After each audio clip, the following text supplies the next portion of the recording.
सबसे पहली बात, आपको पूरे चैप्टर की लाइन बाय लाइन एक्सप्लेनेशन कराई जाएगी। जीवनी की बात करेंगे, समय सीमा की बात करेंगे तो बहुत पुराने नहीं हैं, 20th सेंचुरी में ये जिंदा थे।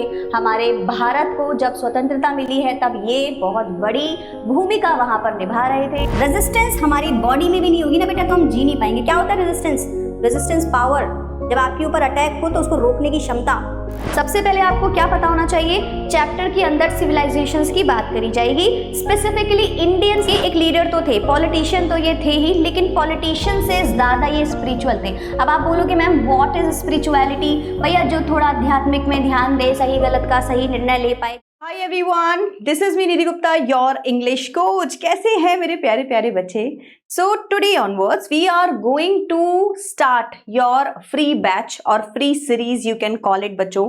बिहार बोर्ड क्लास 12th के स्टूडेंट्स के लिए हम लोग अब यहाँ पर इस चैनल पर, यहाँ इस ऐप पर आप लोगों को देने वाले हैं फ्री सेशंस। पहला चैप्टर आज जो हम लोग डिस्कस करेंगे वो होगा हमारा महात्मा गांधी जी द्वारा लिखा गया एक ऐसे।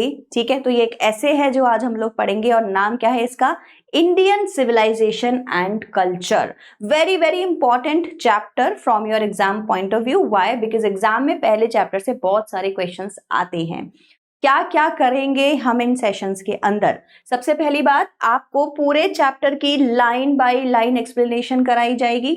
इसके बाद में आपकी बुक के, रेनबो बुक के जो क्वेश्चंस हैं उनके आंसर्स आपको प्रैक्टिस कराए जाएंगे। चैप्टर की थीम, मतलब कि सेंट्रल आइडिया क्या है चैप्टर का, इससे क्वेश्चन आता है ना, right a note on this chapter, तो वो भी आपको कराया जाएगा। फॉर एग्जाम्पल इस चैप्टर से बहुत ही इंटरेस्टिंग क्वेश्चन बन जाता है कि कल्चर एंड सिविलाइजेशन के ऊपर नोट लिखिए, इंडियन कल्चर एंड सिविलाइजेशन के ऊपर नोट लिखिए, या फिर वेस्टर्न कल्चर एंड सिविलाइजेशन के ऊपर नोट लिखिए। तो इसके बारे में बहुत सारी जानकारी आपको चैप्टर के अंदर मिलेगी। ठीक है, तो हम थीम पढ़ेंगे, हम चैप्टर की समरी बनाना सीखेंगे, how to write a summary of the chapter, तो आपको समराइज करना भी आ जाएगा। ठीक है, तो इसके रिलेटेड एमसीक्यूज भी आपको नोट्स में मिल जाएंगे। तो ओवरऑल ये जो पूरा सेशन होगा ये पावर पैक्ड सेशन होगा, इसके अंदर सब कुछ कवर हो जाएगा जो भी आपको इस चैप्टर से रिलेटेड पता करना है, इसी वन शॉट के अंदर होगा। ये वन शॉट रहेगा, आपको पूरा चैप्टर यहाँ हम कवर करवा देंगे। ठीक है, चलिए चैप्टर का नाम क्या है? अच्छा, जो डिफिकल्ट वर्ड्स और उनकी मीनिंग्स है वो आपको राइट साइड पे लिखे हुए दिखाई देंगे, तो पढ़ते टाइम आपको कोई वर्ड समझ ना आए तो आप यहाँ पे उसका मीनिंग देख सकते हैं।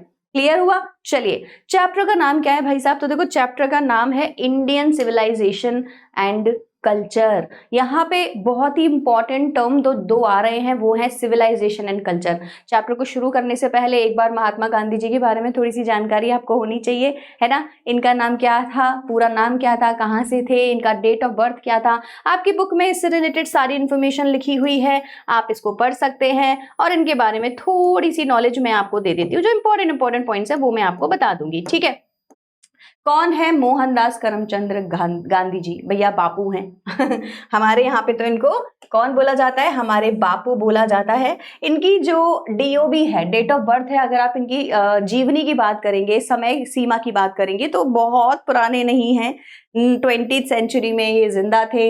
हमारे भारत को जब स्वतंत्रता मिली है तब ये बहुत बड़ी भूमिका वहां पर निभा रहे थे। सो 1869 में इनका बर्थ हुआ था। 1948 आजादी के ठीक एक साल बाद इनकी मृत्यु हो गई थी। ठीक है, तो ये छोटी छोटी चीजें आपको इनके बारे में क्यों पता होनी चाहिए, क्योंकि इससे रिलेटेड एमसीक्यू एग्जाम में आ जाते हैं। अब आपको पता है एग्जामिनर कैसा होता है, वो चैप्टर से रिलेटेड ना पूछ के आपसे ये पूछ लेगा कि महात्मा गांधी का डेट ऑफ बर्थ बताइए, तो आपको वो करेक्ट करना पड़ेगा, पूरा नाम बताइए, कहाँ से थे ये बताइए, तो इनके बारे में पढ़ के जाना। ठीक है, ऐसा नहीं होना चाहिए कि हमने चैप्टर पढ़ लिया और बापू के बारे में कुछ नहीं पढ़ा।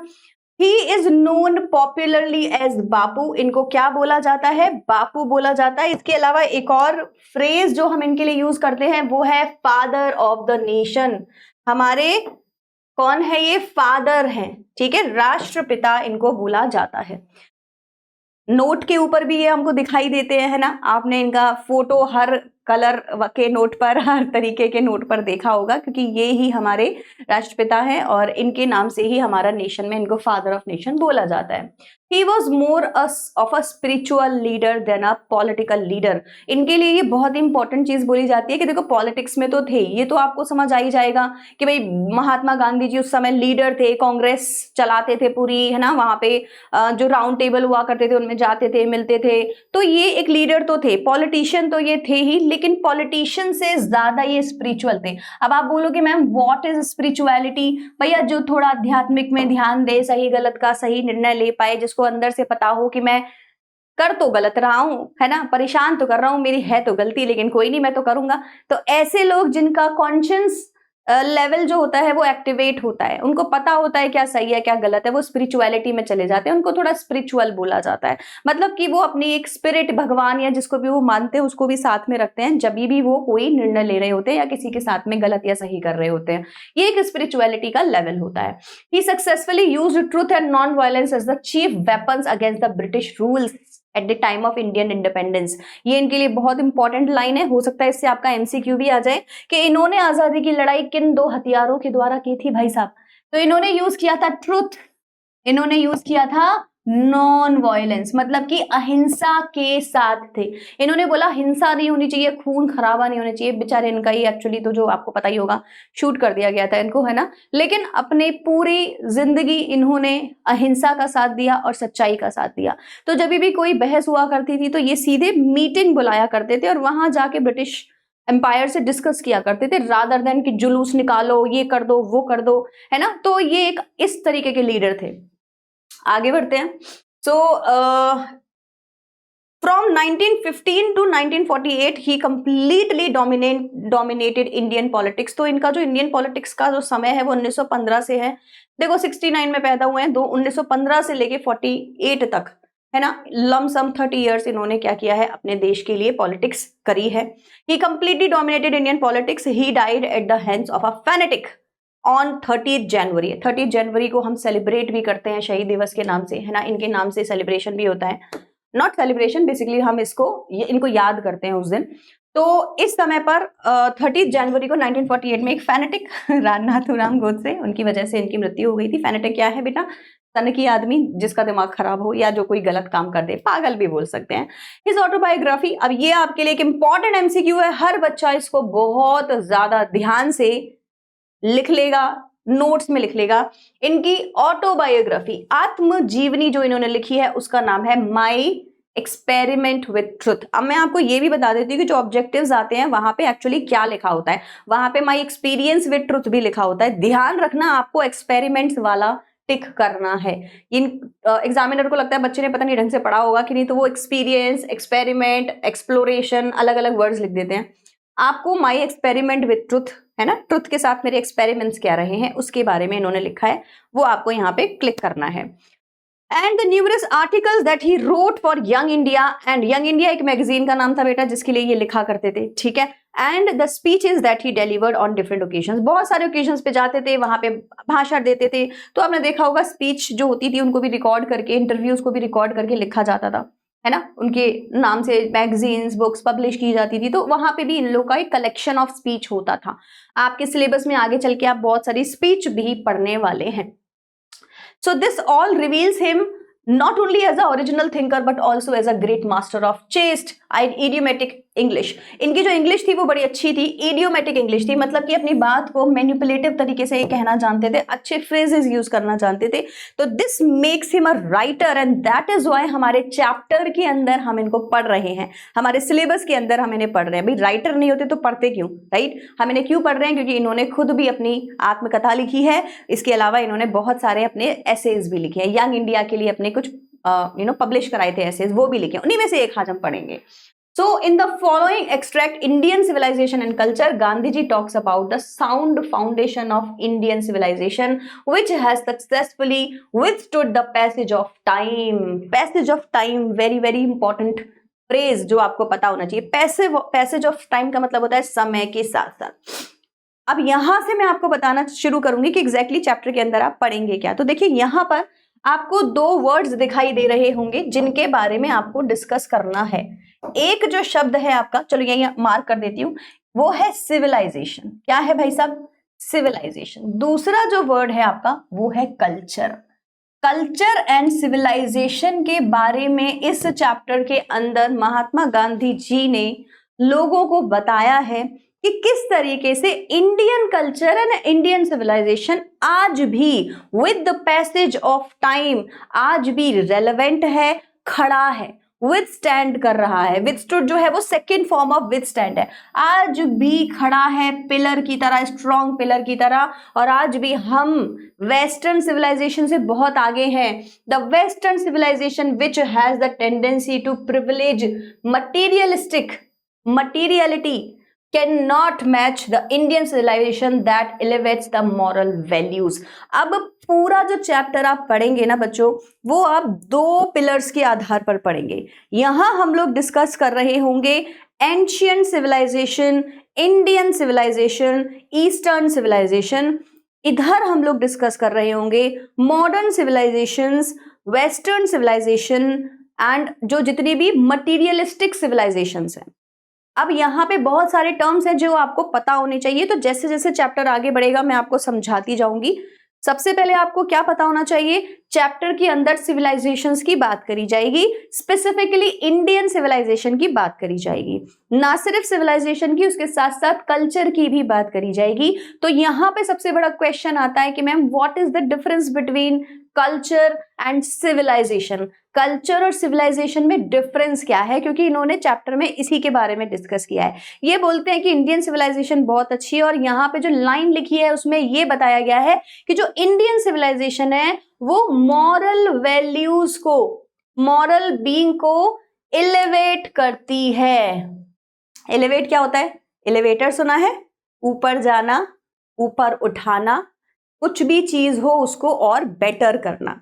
तो Indian civilisation and Indian culture के अंदर हम क्या सीखते हैं? ह्यूमन वैल्यूज, मॉरल वैल्यूज, नैतिकता, किस तरीके से हमारी सोल है उसको हमें अपलिफ्ट करना है। वर्ड जो मैं बोल रही हूं आप लोग चाहे तो नोट्स में लिख सकते हैं। अपलिफ्ट, अपलिफ्ट मतलब ऊपर उठाना। तो मैम हम कैसे उठाएंगे, मतलब क्या चल रहा है ये? बेटा इंडियन सिविलाइजेशन के अंदर बोला जाता था कि हमारा, आज भी बोला जाता है, जो सनातन धर्म है जो इंडियन सिविलाइजेशन में पहले से शुरू हो रखा है, वो कहता है कि हमारी जो जर्नी है वो सोल की जर्नी है ना।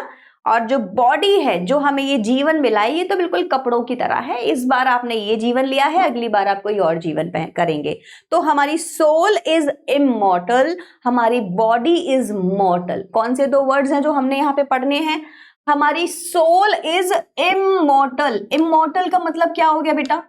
कुछ ऐसा जो अमर है, हिंदी में बोलते हैं अमर, जो मरेगा नहीं।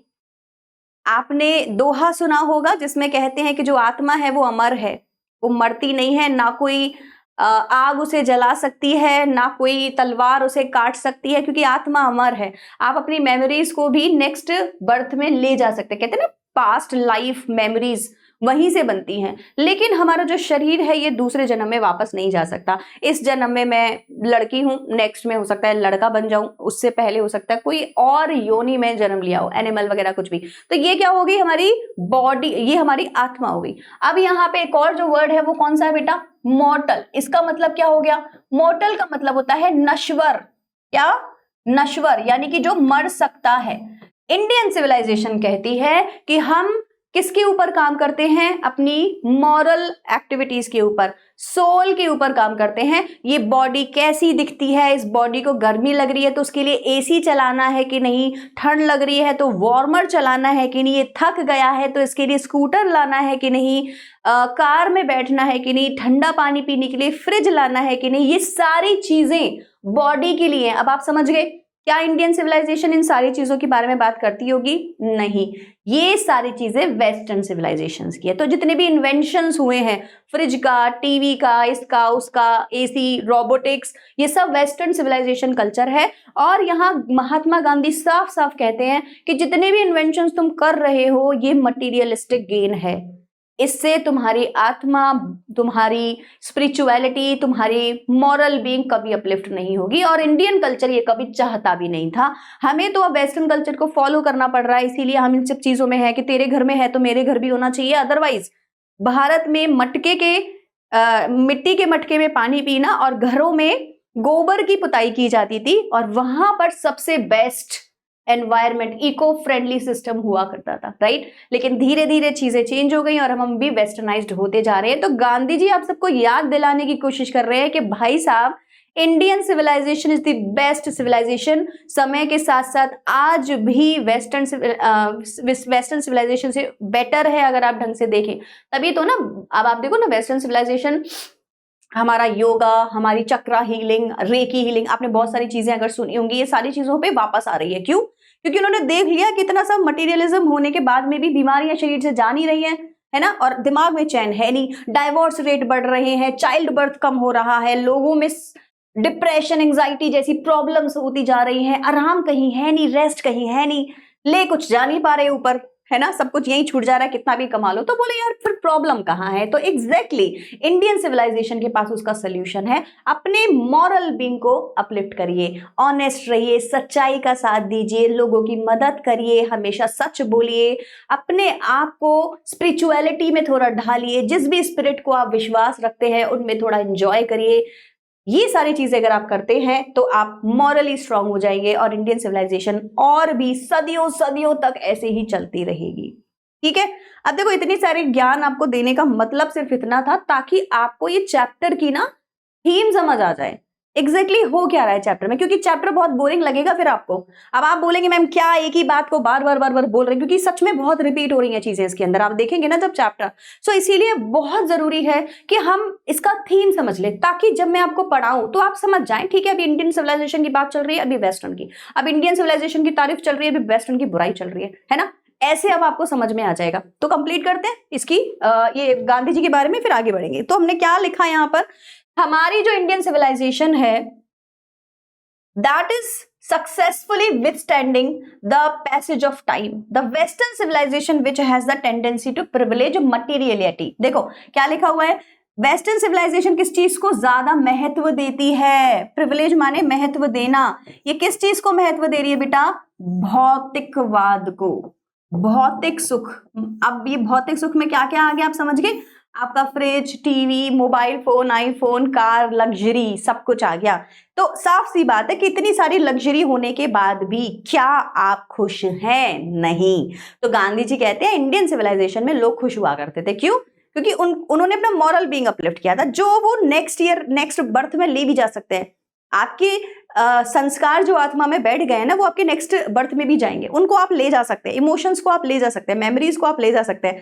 फ्रिज, टीवी, मोबाइल फोन नहीं, प्रॉपर्टी नहीं ले जा सकते, राइट। तो अपनी आत्मा को अपलिफ्ट करना है, अपनी स्पिरिचुअलिटी को बढ़ाना है, अपनी मॉरल बीइंग को बढ़ाना है, ये भारत का काम है, ये इंडियन सिविलाइजेशन का काम है, या ईस्टर्न सिविलाइजेशन भी आप इसको बोल सकते हैं। यहां तक क्लियर हो गया? अब हम लोग चैप्टर की शुरुआत कर रहे हैं, आपको टॉपिक समझ आ गया है, मैं बस आपको एक्सप्लेन करती जाऊंगी और हम इस चैप्टर को आगे बढ़ाएंगे। I believe that the civilization India has evolved is not to be beaten in the world।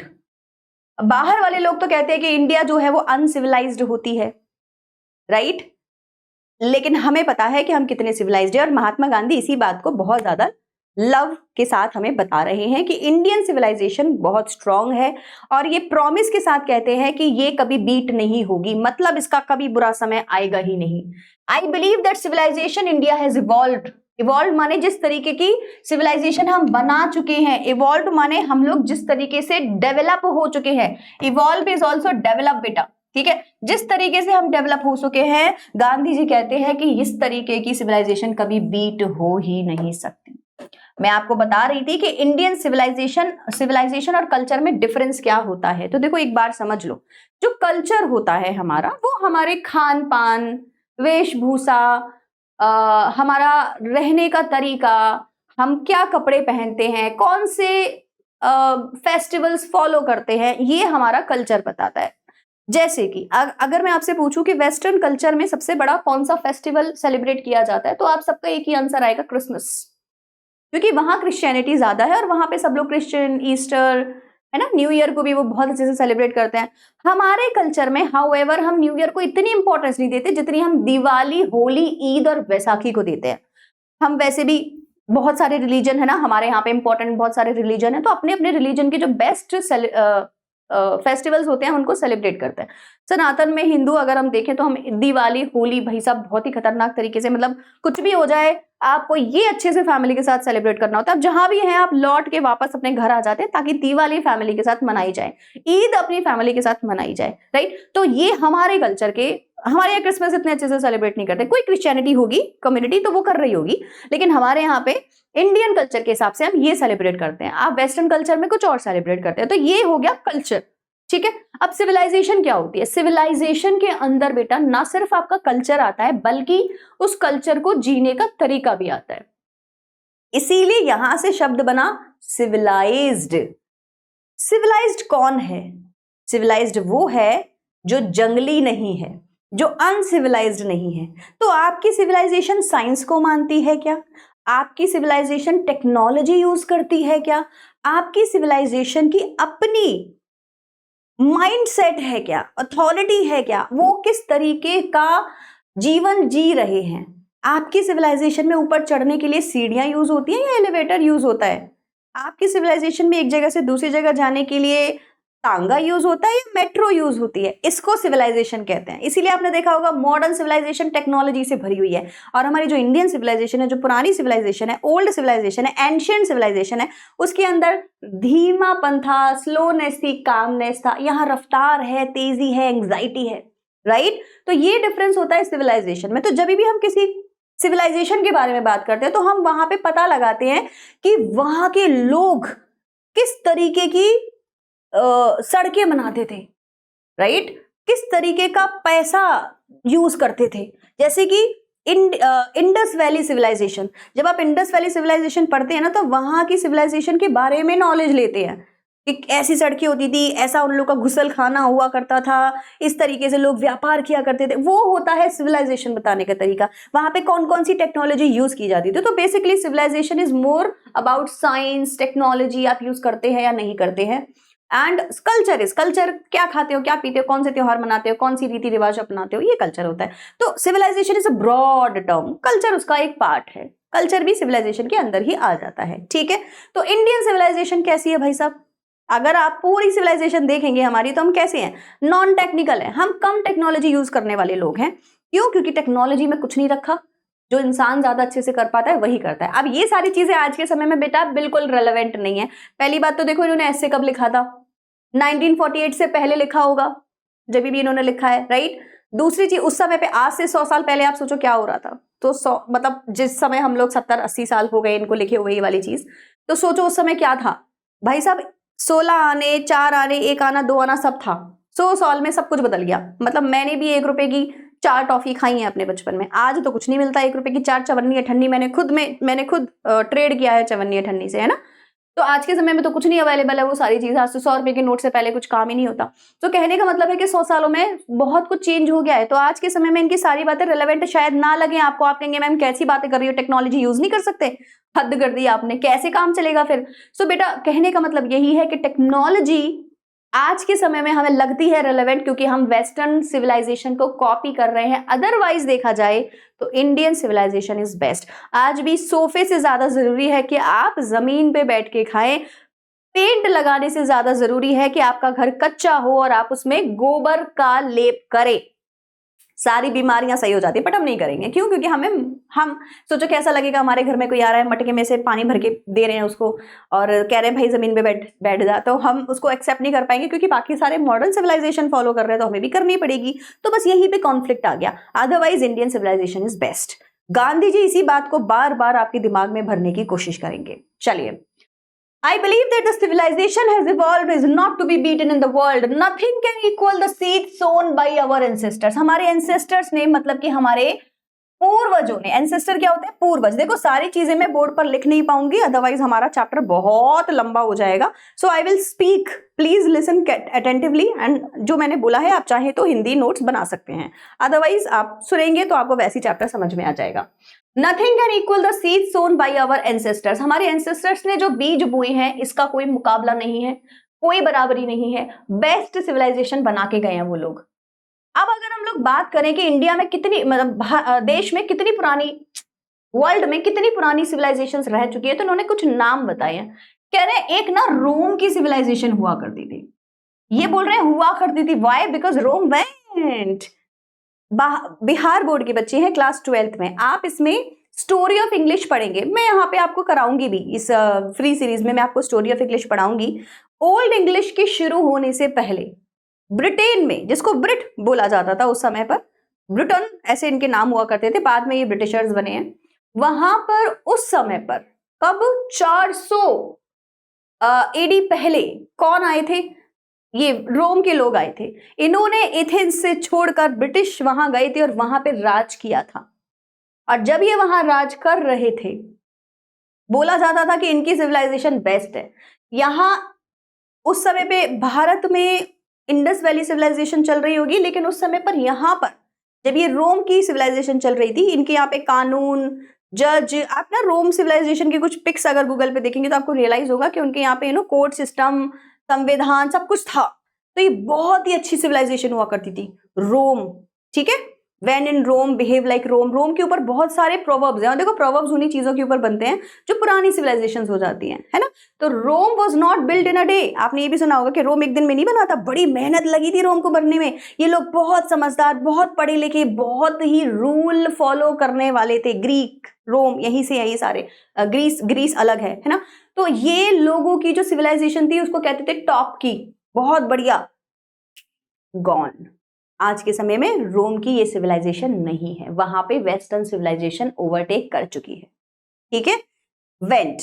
दूसरा सिविलाइजेशन उन्होंने बोला Greece share the same fate, मतलब ग्रीस के साथ में भी वही हुआ जो रोम के साथ में हुआ। अब ग्रीस के बारे में आपको थोड़ा बहुत पता होगा, ट्रोजन वॉर हुआ था वहां पे, हेलेन वहां की सबसे ब्यूटीफुल लेडी हुआ करती थी, ऐसा आप लोग लिटरेचर में, मिथ में पढ़ सकते हैं, पढ़ना चाहें तो। बहुत खतरनाक योद्धा थे वहां पे। अगर आपने कोई मूवी देखी होगी ना, हॉलीवुड मूवीज बहुत बनी है ग्रीक के ऊपर, है ना। ऐसा बोला जाता है कि always believe in anyone but don't believe a gift given by a Greek person. Greek person के गिफ्ट्स पे कभी भरोसा नहीं करना चाहिए। ऐसी बहुत सारी इन लोगों की प्रोवर्ब्स बनी हुई होती हैं। तो लेकिन ग्रीस की सिविलाइजेशन भी आज के समय में क्या हो गई है बेटा? टाटा बाय बाय खल्लास, नहीं है ये civilisation. The might of the Pharaohs was broken. Might माने power. What is the meaning of might? Please write it down. Power. कह रहे हैं कि जो पावर थी ना फेरोज की, वो भी खत्म। अब आप बोलोगे मैम फेरोज माने क्या होता है? फेरोज कहते हैं किंग को। कहाँ के? मिस्र के। मिस्र के पिरामिड, वही वाला मिस्र, ठीक है। तो इजिप्ट, हिंदी में मिस्र, इंग्लिश में इजिप्ट। इजिप्ट एक समय पर सबसे ओल्ड सिविलाइजेशन बोली जाती है वैसे इजिप्ट की, अगर आपको पता होगा तो। इंडस वैली सिविलाइजेशन से भी पहले की सिविलाइजेशन है, और ये बहुत साकार, बहुत बड़ी सिविलाइजेशन, बहुत पैसा था इनके यहाँ पर।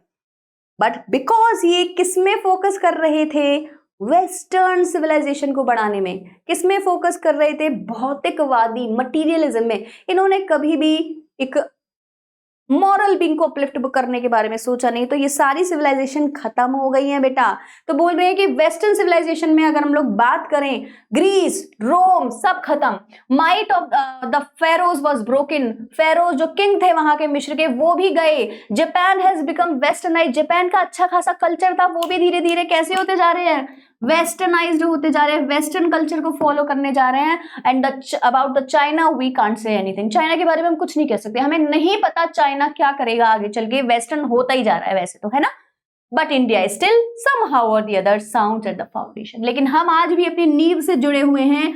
आप भारत के किसी भी गांव में चले जाइए, वहां आपको आज भी लोग वही पुराने कल्चर को, उसी पुराने टेक्नोलॉजी को फॉलो करते दिख जाएंगे। रीजन क्या है? और देखो ऐसा बोला भी जाता है कि भारत का कल्चर तो गांव में बसता है, गांव ने बचा रखा है, वहां के लेडीज लोगों ने बचा रखा है। अदरवाइज तो सब कुछ वेस्टर्नाइज्ड होता जा रहा है। आज गुड़गांव, दिल्ली और किसी बाहर की कंट्री में कोई खास फर्क नहीं है। अब मैं इंफ्रास्ट्रक्चर और पोल्यूशन वो सब की बात नहीं कर रही, मैं बात कर रही हूँ कि लोग अपने आप को जितना स्मार्ट बनने की कोशिश करते हैं। हम वो अगर वो देखें, क्लोथ्स देखें, खाना पीना देखें, हमने वैसे ही कर लिया। वहां जाके हम चाइनीज ऑर्डर कर रहे हैं। भारत का खाना दाल, हमने कभी बोला है कि मक्के की रोटी और सरसों का साग लिया? नहीं ना। ठीक है, मतलब ऑन एंड ऑफ चलेगा, लेकिन हम वहां जाके क्या खाते हैं? बाहर का खाना ही खाते हैं। कपड़े कैसे पहन के जाते हैं? बाहर के। कहाँ की बात कर रही हूँ? मेट्रो सिटीज की बात कर रही हूँ। लेकिन भारत के गांव में आज भी कौन सा कल्चर है बेटा? वही घूंघट, अच्छा है बुरा है हम वो बात नहीं कर रहे, बट ये कल्चर रह चुका है हमारा, है ना। लेडीज जो है वो भजन कीर्तन, जो गांव का किसान है वो आज भी अपने बैल को लेके जा रहा है, खेती कर रहा है, वो खुश है। शायद वो खुश है क्योंकि उसको इतनी एंग्जाइटी नहीं है जो शहरों में होती है। वहां का जो एनवायरमेंट है वो भी इको फ्रेंडली है ना, इतना गंदा पोल्यूशन नहीं होगा जो दिल्ली का है। तो कहने का मतलब क्या है कि भारत का जो कल्चर है अगर देखना है तो गाँव जाइए, वहां आज भी वही कल्चर बस रहा है। The people of Europe learn their lesson from the writing of the man of Greek and Rome. कह रहे हैं कि भारत जो जो जो वेस्टर्न कल्चर है, जो वेस्टर्न कल्चर है, वेस्टर्न कल्चर के लिए ना आपको एक जो देश याद रखना है वो है यूरोप। यूरोप को ही हम बोलते हैं क्योंकि इन्होंने ही सबसे पहले वेस्टर्न कल्चर को फैलाया था। ये ही थे जो सभी कंट्रीज में गए, उनको कॉलोनाइज किया। कॉलोनाइज मतलब गुलाम बनाया। जैसे भारत गए वैसे अफ्रीका भी गए, वैसे अमेरिका भी गए, हर जगह गए थे। अपनी अपनी समझदारी, अपनी अपनी पावर के हिसाब से समय समय पर सबने इनसे आजादी ले ली थी। ठीक है, तो जब ये गए तो इन्होंने वेस्टर्न कल्चर को फैलाया। जैसे हमारे यहाँ इंग्लिश नहीं बोली जाती थी, पर ये आए तो भारत, अंग्रेज चले गए भारत से और क्या छोड़ गए? Sorry and thank you. तो सॉरी एंड थैंक यू तो बस एक तरीका है बताने का कि इंग्लिश छोड़ गए। इनसे पहले हम इंग्लिश नहीं बोलते थे, ये आए, हमें इंग्लिश सिखाई और 200 साल में बहुत कुछ चेंज हो जाता है। जैसे मैंने अभी आपको बताया 1947 से पहले, मतलब जब मैं थी तो भी मैंने चवन्नी अठन्नी 1 रुपए का सामान खरीदा है, 1 रुपए के 5 गोलगप्पे खाए हैं मैंने, है ना। और आज के समय में ये पॉसिबल नहीं है। तो 100 सालों में बहुत कुछ बदल जाता है बेटा। तो 200 सालों में तो आप समझो कि 4-5 जनरेशन चेंज हो जाती है। तो लोगों को याद ही नहीं रहता कि उनके दादाजी के दादाजी के दादाजी किस तरीके का कल्चर फॉलो करते थे, अब वो सब भूल जाते हैं। तो 200 सालों में यूरोप ने क्या किया? हमारे कल्चर को चेंज किया। लेकिन यहाँ पे जो बात लिखी है वो ये है कि यूरोप जो है, it is learning its lesson from the writing of the man of Rome and Greek. अब ये तो वही वाली बात हो गई कि आप उन लोगों से शिक्षा ले रहे हैं जो खुद अपने सिविलाइजेशन को बचा नहीं पाए। यहाँ पे ये एक्चुअली किसकी बात कर रहे हैं आपको पता है? प्लेटो, अरस्तु, ये ग्रीक के फिलोसोफर्स हुआ करते थे। एरिस्टोटल अगर आपने नाम सुना होगा, है ना, सोफोक्लिस, ये लोग। और एरिस्टोटल तो बहुत ही फेमस थे, अगर आपको पता होगा थोड़ा बहुत इनके बारे में, बहुत ज्ञान दिया था एरिस्टोटल ने। हर फील्ड में, फिलोसफी में, लिटरेचर में, ड्रामा, पोए, हर चीज सिखाई थी उन्होंने लोगों को।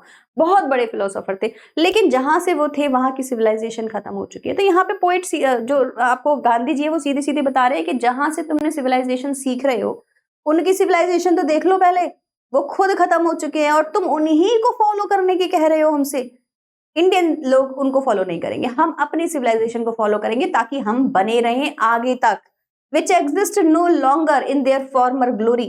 So basically फॉर्मल ग्लोरी खत्म हो गई है। कहने का मतलब ये है भाई, ग्रीस तो आज भी है, रोम तो आज भी है। बेसिकली जिस लेवल पर ये हुआ करते थे लोग इनको ऊपर फॉलो करते थे। ब्रिटिशर्स को ही कौन फॉलो कर रहा है अब? एक समय पे ये कंट्री दुनिया भर में राज कर रही थी और अब इनको कौन पूछता है? अभी America is in power, right. तो ब्रिटिशर्स तो थोड़े से डाउन ही हो रखे हैं अभी।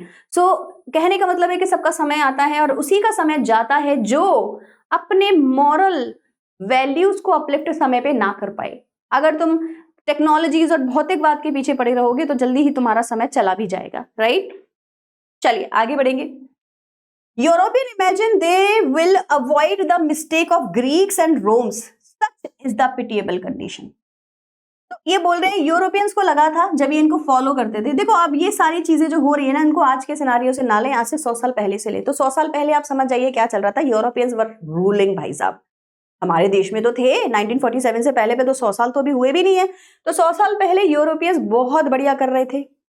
हर कंट्री में जाते थे, वहां के लोगों को एक्सप्लॉइट करते थे, वहां से पैसा निकालते थे और अपने म्यूजियम में भरते थे, है ना। इनके म्यूजियम में जाके देखो, सब मिलेगा तो इनके म्यूजियम में। तो कहने का मतलब है कि यूरोपियंस को ऐसा लगा था बेटा कि हम अगर रोम और ग्रीक के पैटर्न को फॉलो करेंगे तो हम और अच्छा कर पाएंगे। तो कह रहे हैं देखो कितनी पिटिएबल सिचुएशन है कि उनको फॉलो कर रहे हैं जिनका ऑलरेडी सत्यानाश हो चुका है, तो तुम्हारा कैसे नहीं होगा? यूरोपियंस का भी हो ही चुका है। आज के समय में वो इतने ज्यादा वर्ल्ड पावर, अगर कोई कंट्री इतने कंट्रीज पे पावर करी हुई है, फ्रीडम मतलब आई मीन सबको गुलाम बनाई हुई है, तो तुमको तो best power in the world होना चाहिए था, right. But you are not. Why? Because अब तुम्हारा डिक्लाइनिंग का टाइम चल रहा है। You were only focusing on inventions, discoveries related to materialism, not related to spirituality. तो इसीलिए इनका भी डिक्लाइन आ गया है। ये देखो इतना टाइम लगा है तुमको पूरा पहला पैराग्राफ समझाने में, क्योंकि चीजें बिल्ड हो रही हैं। अब धीरे धीरे अब आप एक्सप्लेनेशन कम होती जाएगी, चैप्टर को कंप्लीट करेंगे, क्योंकि अब हमारी बिल्डिंग सेट हो गई है, अब हमें समझ आ गया है कि एग्जैक्टली चैप्टर में हम क्या पढ़ेंगे। ठीक है, in the midst of all this India remains immovable and that is our glory. और इस सब में इंडिया कैसा है बेटा? इमूवेबल, मतलब कि ना तो भटका है ना तो हिला है। अनशेकेबल, इमूवेबल मतलब अनशेकेबल, जैसे बिल्कुल एक पिलर खड़ा हो जाता है, कितना भी स्टॉर्म आए हिलता नहीं है, पेड़ कभी टूटता नहीं है ना, वैसा इमूवेबल है इंडिया। और इंडिया की ग्लोरी आज भी कैसी है बेटा? जिंदा है, बढ़िया चल रही है। It is a charge against India that our people are uncivilized, ignorant and stolid, that it is not possible to induce them to adopt any changes. India के ऊपर एक चार्ज है, मतलब कि हमें ब्लेम किया जाता है। चार्ज माने हमारे ऊपर एक चार्ज लगाया गया है कि हम लोग कैसे हैं। देखो पॉइंट्स ये हमसे कहते हैं, तुम लोग अनसिविलाइज्ड हो, मतलब तुम असभ्य हो, तुम्हें टेक्नोलॉजी आती नहीं है। सिविलाइजेशन को सीधे सीधे टेक्नोलॉजी और साइंस से जोड़ेंगे। हमारे यहाँ पे अंधविश्वास बहुत होता है ना, अच्छा है बुरा है नहीं पता, लेकिन हम चीजों को बिना साइंस के ही हाँ बोल देते हैं, क्योंकि हमें लगता है हमारे पूर्वज करते थे तो हम भी करेंगे। जैसे कि रात को नाखून नहीं काटेंगे, है ना, रात शाम के समय में पोछा नहीं लगाएंगे, झाड़ू नहीं लगाएंगे, संडे को धोएंगे, मंडे को बाल नहीं धोएंगे, जो भी एक कुछ जो भी आपके यहाँ पे होता होगा, तो हम इनको मानते हैं, मतलब कि हम साइंटिफिक बहुत ज्यादा नहीं है। इसके साथ साथ हम सिविलाइज्ड भी नहीं है, ये ऐसा बाहर वाले लोग बोलते हैं। तो हमारे ऊपर एक ब्लेम लगाया गया है कि हम अनसिविलाइज्ड है, हम इग्नोरेंट है, चीजों को समझने की कोशिश नहीं करते, एंड हम स्टॉलिड है, मतलब कि हम स्टॉलिड का मतलब क्या हो गया? हम कम दिमाग के हैं, स्लो विटेड कम दिमाग, कम मंद बुद्धि हमें बोला जाता है। आपने देखा होगा भारत के बाहर अगर आप जाएंगे तो क्या पिक्चर है भारत की? डर्टी, गंदा है, लोग पढ़े लिखे नहीं है ना, तो ऐसा हमारे बारे में बोला जाता है। गांधी जी हमें एक तरीके से हमें क्या कर रहे हैं? प्रोटेक्ट कर रहे हैं, और हमसे कह रहे हैं that it is not possible to induce them to adopt any changes. और कहते हैं कि भारत के लोगों को कुछ भी सिखाना पॉसिबल नहीं है। इंड्यूस माने आपके अंदर कुछ न्यू नॉलेज डालना, इंड्यूस करना। हवा इंड्यूस की जा सकती है किसमें? किसी गुब्बारे में। इंड्यूस करना, डालना, ठीक है, इंजेक्शन इंड्यूस किया जाता है। तो ये पॉसिबल ही नहीं है कि तुम लोगों को कुछ सिखाया जाए, कुछ कन्विंस किया जाए। कन्विंस माने तुम्हें किसी चीज को सीखने के लिए समझाया जाए। वाई? बिकॉज हमें चेंजेस पसंद नहीं है, हमें चेंजेस पसंद नहीं है, ऐसा गांधी जी कह रहे हैं कि लोगों का ऐसा मानना है भारत को लेके। तो कह रहे हैं क्या ये सच है? It is a charge really against our merit. ये हमारी क्वालिटीज को, मेरिट माने होता है बेटा क्वालिटीज, ये हमारी क्वालिटीज के अगेंस्ट हमारे लिए कुछ बोला जाता है। अब देखो ये हमें क्या करेंगे गांधी जी? हमें सेव करेंगे। What we are tested and found true on the anvil of experience, we dare not change. कह रहे हैं लो कर लो, क्या करना है, हम चेंज नहीं होंगे। What we have tested and found true, जो हमने जब टेस्ट किया और जो हमें सच लगा, on the anvil of experience, अपने एक्सपीरियंस के बेसिस पर। एनवेल बेसिकली क्या होता है? एक तरीके का जो लोहार होता है ना, लोहार जब वो हथौड़ा मारता है किसी चीज को बनाने के लिए, तो किस पे रखता है उसको? मान लीजिए मैं कोई लोहे का कुछ सामान बना रही हूं, तो उसको कट कट कट कट करूंगी, तो हाथ में हैमर, और नीचे क्या होगा?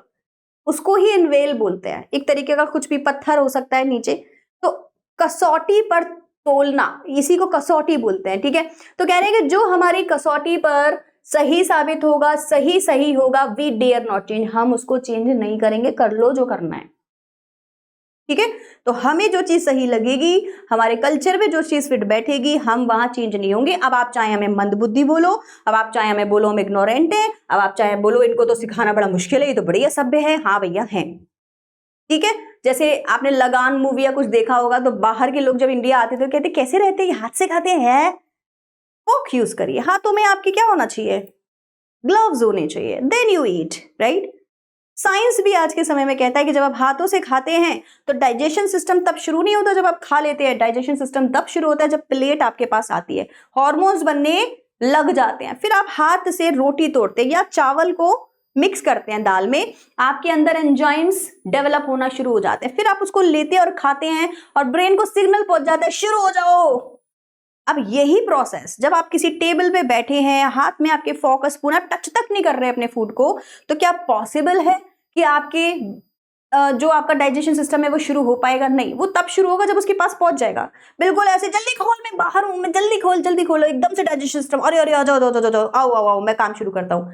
हमारे यहाँ पे प्रोसेस क्या होता है? हमारे यहाँ पे पहले ही डाइजेशन सिस्टम शुरू हो जाता है, खाना आने से पहले ही, खाना प्लेट में दिखने से पहले ही शुरू हो जाता है, ब्रेन को सिग्नल पहुंच जाता है जैसे आप टच करते हैं हाथों से। तो ये साइंटिफिक चीजें, साइंस भी मान चुका है हाथों से खाना इज बेटर। लेकिन आज से 100 साल पहले जब ये स्मार्ट लोग लगान मूवी में जिस तरीके से हमारे आए थे, है ना, जो हमने देखा है, ये हमको बोलते थे क्या अनपढ़ लोग हैं, जमीन पे बैठते हैं, भाई कितना जर्म्स है जमीन पे, हाथों से खाते हो, फोक नहीं है तुम्हारे यहाँ, चम्मच नहीं है तुम्हारे यहाँ यूज करने के लिए, थोड़े साफ सुथरे रहा करो।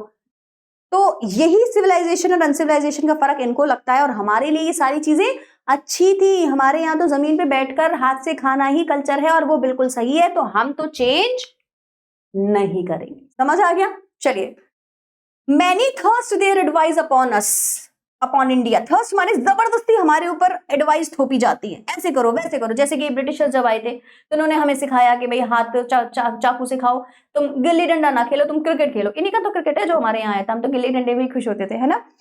And she remain study. लेकिन इंडिया, शी यहाँ पे देखो इंडिया के लिए लिखा हुआ है, इंडिया को बहुत लोगों ने चेंज करने की कोशिश करी, लेकिन हम स्टडी रहे, मतलब कि टिके रहे, रुके रहे, बने रहे। दिस इज आवर ब्यूटी, ये ही इंडिया की ब्यूटी है। It is the sheet anchor of our hope. और हमारी होप, आशा के फ्यूचर में भी हम बने रहेंगे, इसी बात पर टिकी हुई है, इसी एंकर पर। एंकर होता है एक्चुअली लंगड़, है ना। इसी बात पर टिकी हुई है हमारी आगे आने वाली होप कि हम रुके रहेंगे, टिके रहेंगे, हम किसी के बहकावे में नहीं आएंगे, जो सही है उसको हम फॉलो हमेशा करते रहेंगे। Civilisation is that mode of conduct which points out to man the path of duty. क्या होता है सिविलाइजेशन? तुम बड़ा सिविलाइजेशन, तुम बहुत सिविलाइज्ड हो, वेस्टर्न कल्चर वालों को बोल रहे हैं, ये होता क्या है सिविलाइजेशन पता है? Civilisation is that mode of conduct, conduct माने व्यवहार, behaviour. Civilisation is all about behaviour जो तुम अपनाते हो। Which points out the man of path of duty, जो तुम्हें अपनी ड्यूटी सिखाए, सही रास्ते पर ले जाए, वही सिविलाइजेशन होती है। असली सिविलाइजेशन के लोगों को पता होता है कि उनको सिविलाइजेशन को किस लेवल तक लेके जाना है। तुमको पता था तुम्हें अपनी सिविलाइजेशन को क्या बनाना है, मटीरियलिस्टिक बनाना है। हमें पता है हमें हमारी सिविलाइजेशन को क्या बनाना है, स्पिरिचुअल बनाना है, आध्यात्मिक बनाना है, मॉरल बीइंग स्ट्रॉन्ग करना है। हमारा इंसान ऑनेस्ट होना चाहिए, एक दूसरे की मदद करने वाला होना चाहिए, बड़ों की आज्ञा मानने वाला होना चाहिए, बच्चों को प्यार करने वाला होना चाहिए, गुरु की सेवा करने वाला होना चाहिए, और कभी गलत काम गली रास्ते पर ना जाए वैसा होना चाहिए। हमें यही सिखाना है अपने बच्चों को। और आप अगर देखेंगे तो कुछ मुगलों के आने से पहले तक, जब तक भारत में हिंदू शासकों का राज हुआ करता था, हमारे यहाँ गुरुकुल में यही पढ़ाया जाता। क्या?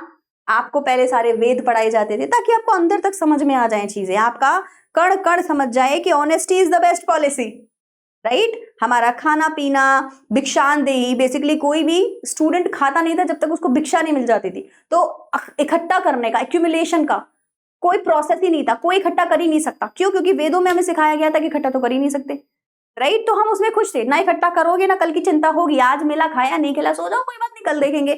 ये हमारे यहाँ की दिनचर्या हुआ करती थी और हम बहुत ही खुश थे उस समय पर। बट थिंग्स हैपन, चीजें हुई, बदलाव आए, क्योंकि हम एक सोने की चिड़िया थे, लोगों ने हमें देखा, अट्रैक्ट हुए हमारी तरफ और हमें लूट लिया, सब बर्बाद कर दिया। 200-300 सालों में कोई ध्यान नहीं दे पाया और हमारे भारत का ये हाल हो गया, राइट। तो यहां से हमें समझ आता है कि इंडियन सिविलाइजेशन कितनी इंपॉर्टेंट है। हम पाथ ऑफ ड्यूटी के बारे में बात करते हैं। Performance of duty and observation of morality. Morality, observation of morality are, mortality नहीं लिखा है, मोरालिटी, मॉरल वैल्यू, मॉरल जहां जहां लिखा हो समझ जाओ नैतिक मूल्यों की बात हो रही है। आर कन्वर्टेबल टर्म्स, कह रहे हैं कि ये कन्वर्टेबल है। Performance and duty and observation of morality. तो आपकी जो ड्यूटी है वो आपको नैतिक पथ पे चलने का मार्ग दिखाती है, और अगर आप नैतिक हैं तो आप अपनी ड्यूटी को पूरी तरीके से निभाएंगे ही निभाएंगे। कन्वर्टेबल मतलब कन्वर्ट हो सकते हैं, एक्सचेंज किए जा सकते हैं ये टर्म्स। अगर आप किसी फौज में हैं तो आपका मॉरल वैल्यू कैसा होगा या आपका बिहेवियर कैसा होगा? आपको डिसिप्लिन्ड होना होगा, तभी आप किसी आर्मी में, फौज में या किसी ऐसी जगह पे जा सकते हैं, राइट। Disciplined, hard working. और अगर आप already hard working and disciplined है तो आपके माइंड में क्या आएगा? इससे तो यार फौज में भर्ती हो जाता हूँ, इतना ज्यादा देखो मैं आर्मी पर्सन लगता हूँ। तो दोनों चीजें कन्वर्टेबल हैं, दोनों चीजें चेंजेबल हैं, एक दूसरे के साथ में कंपेनियन है, एक दूसरे को कॉम्प्लीमेंट कर रही हैं। To observe morality is to attain mastery over our mind and our passion. अब कह रहे हैं तुम्हें क्या लगता है बच्चा, मोरालिटी ऑब्जर्व करना आसान है? अगर आप इस पे मास्टरी लेना चाहते हैं तो क्या करना पड़ेगा, अपने माइंड को, अपने पैशन को कंट्रोल करना पड़ेगा। To observe morality is to attain mastery over your mind and and your passion. Passion यहाँ पे डिजायर्स के लिए लिखा गया है। डिजायर्स कैसी वाली, ये भी चाहिए वो भी चाहिए, इस सब पे मास्टरी करनी पड़ेगी कि जो मिलेगा उतना ही उसी में खुश रहना है। माइंड इधर उधर भटक मत, सीधे चल, रास्ते पे चल। सो पैशन एंड हमारी जो मास्टरी होती है, हमारा जो माइंड है, उन पे हमें काबू पाना आना चाहिए। सो डूइंग, ऐसा करने से वी नो आवर सेल्फ, हम अपने आप को जान जाते हैं। आज के समय की सबसे बड़ी प्रॉब्लम तो यही है कि इंसान को पता ही नहीं है वो कर क्या रहा है जिंदगी में, रैट रेस में दौड़ रहा है, वो जानता ही नहीं है कि वो कर क्या रहा है। Gujarati equivalent for civilisation means good conduct. तो अगर आप देखें कि सिविलाइजेशन की एक्चुअल डेफिनेशन क्या है, तो गुजराती डिक्शनरी खोल लीजिए, वहां इसमें सर्च करिए सिविलाइजेशन और आंसर आएगा गुजराती में लिखा हुआ, जिसकी इंग्लिश ट्रांसलेशन होगी गुड कंडक्ट, अच्छा व्यवहार। सिविलाइजेशन मीन्स अच्छा व्यवहार। तो civilisation does not have anything to do with materialistic gain, जो कि बाहर के लोग बोलते हैं। Civilisation means good behaviour. अगर आपका व्यवहार अच्छा है मतलब आप सिविलाइज्ड हैं। तो क्या भारत के लोगों का व्यवहार अच्छा है? यस, अतिथि देवो भव। हमारे यहाँ तो जब बाहर का लोग आता है तो हम उसको अतिथि बना देते हैं, और वसुधैव कुटुंबम की बात करते हैं कि पूरा जो देश, जो पूरी दुनिया है, वो एक ही घर है। जब हमारे यहाँ पे आरती होती है, पूजा होती है, तो हम कहते हैं विश्व का कल्याण हो।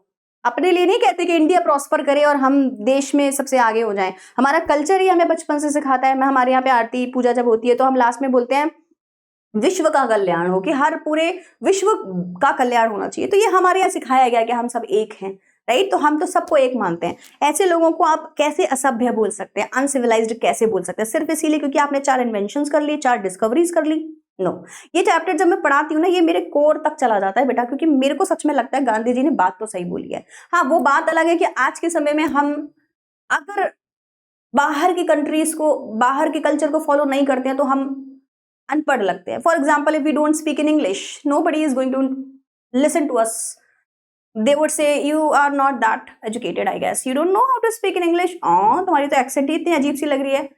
But the point is कि अगर आप हिंदी में भी बोलें और अपनी बात को सही बोलें, तो हिंदी में भी बहुत कुछ किया जा सकता है। एक बहुत बड़े टीचर हैं, आपने YouTube पे उनकी लाइन सुनी होगी।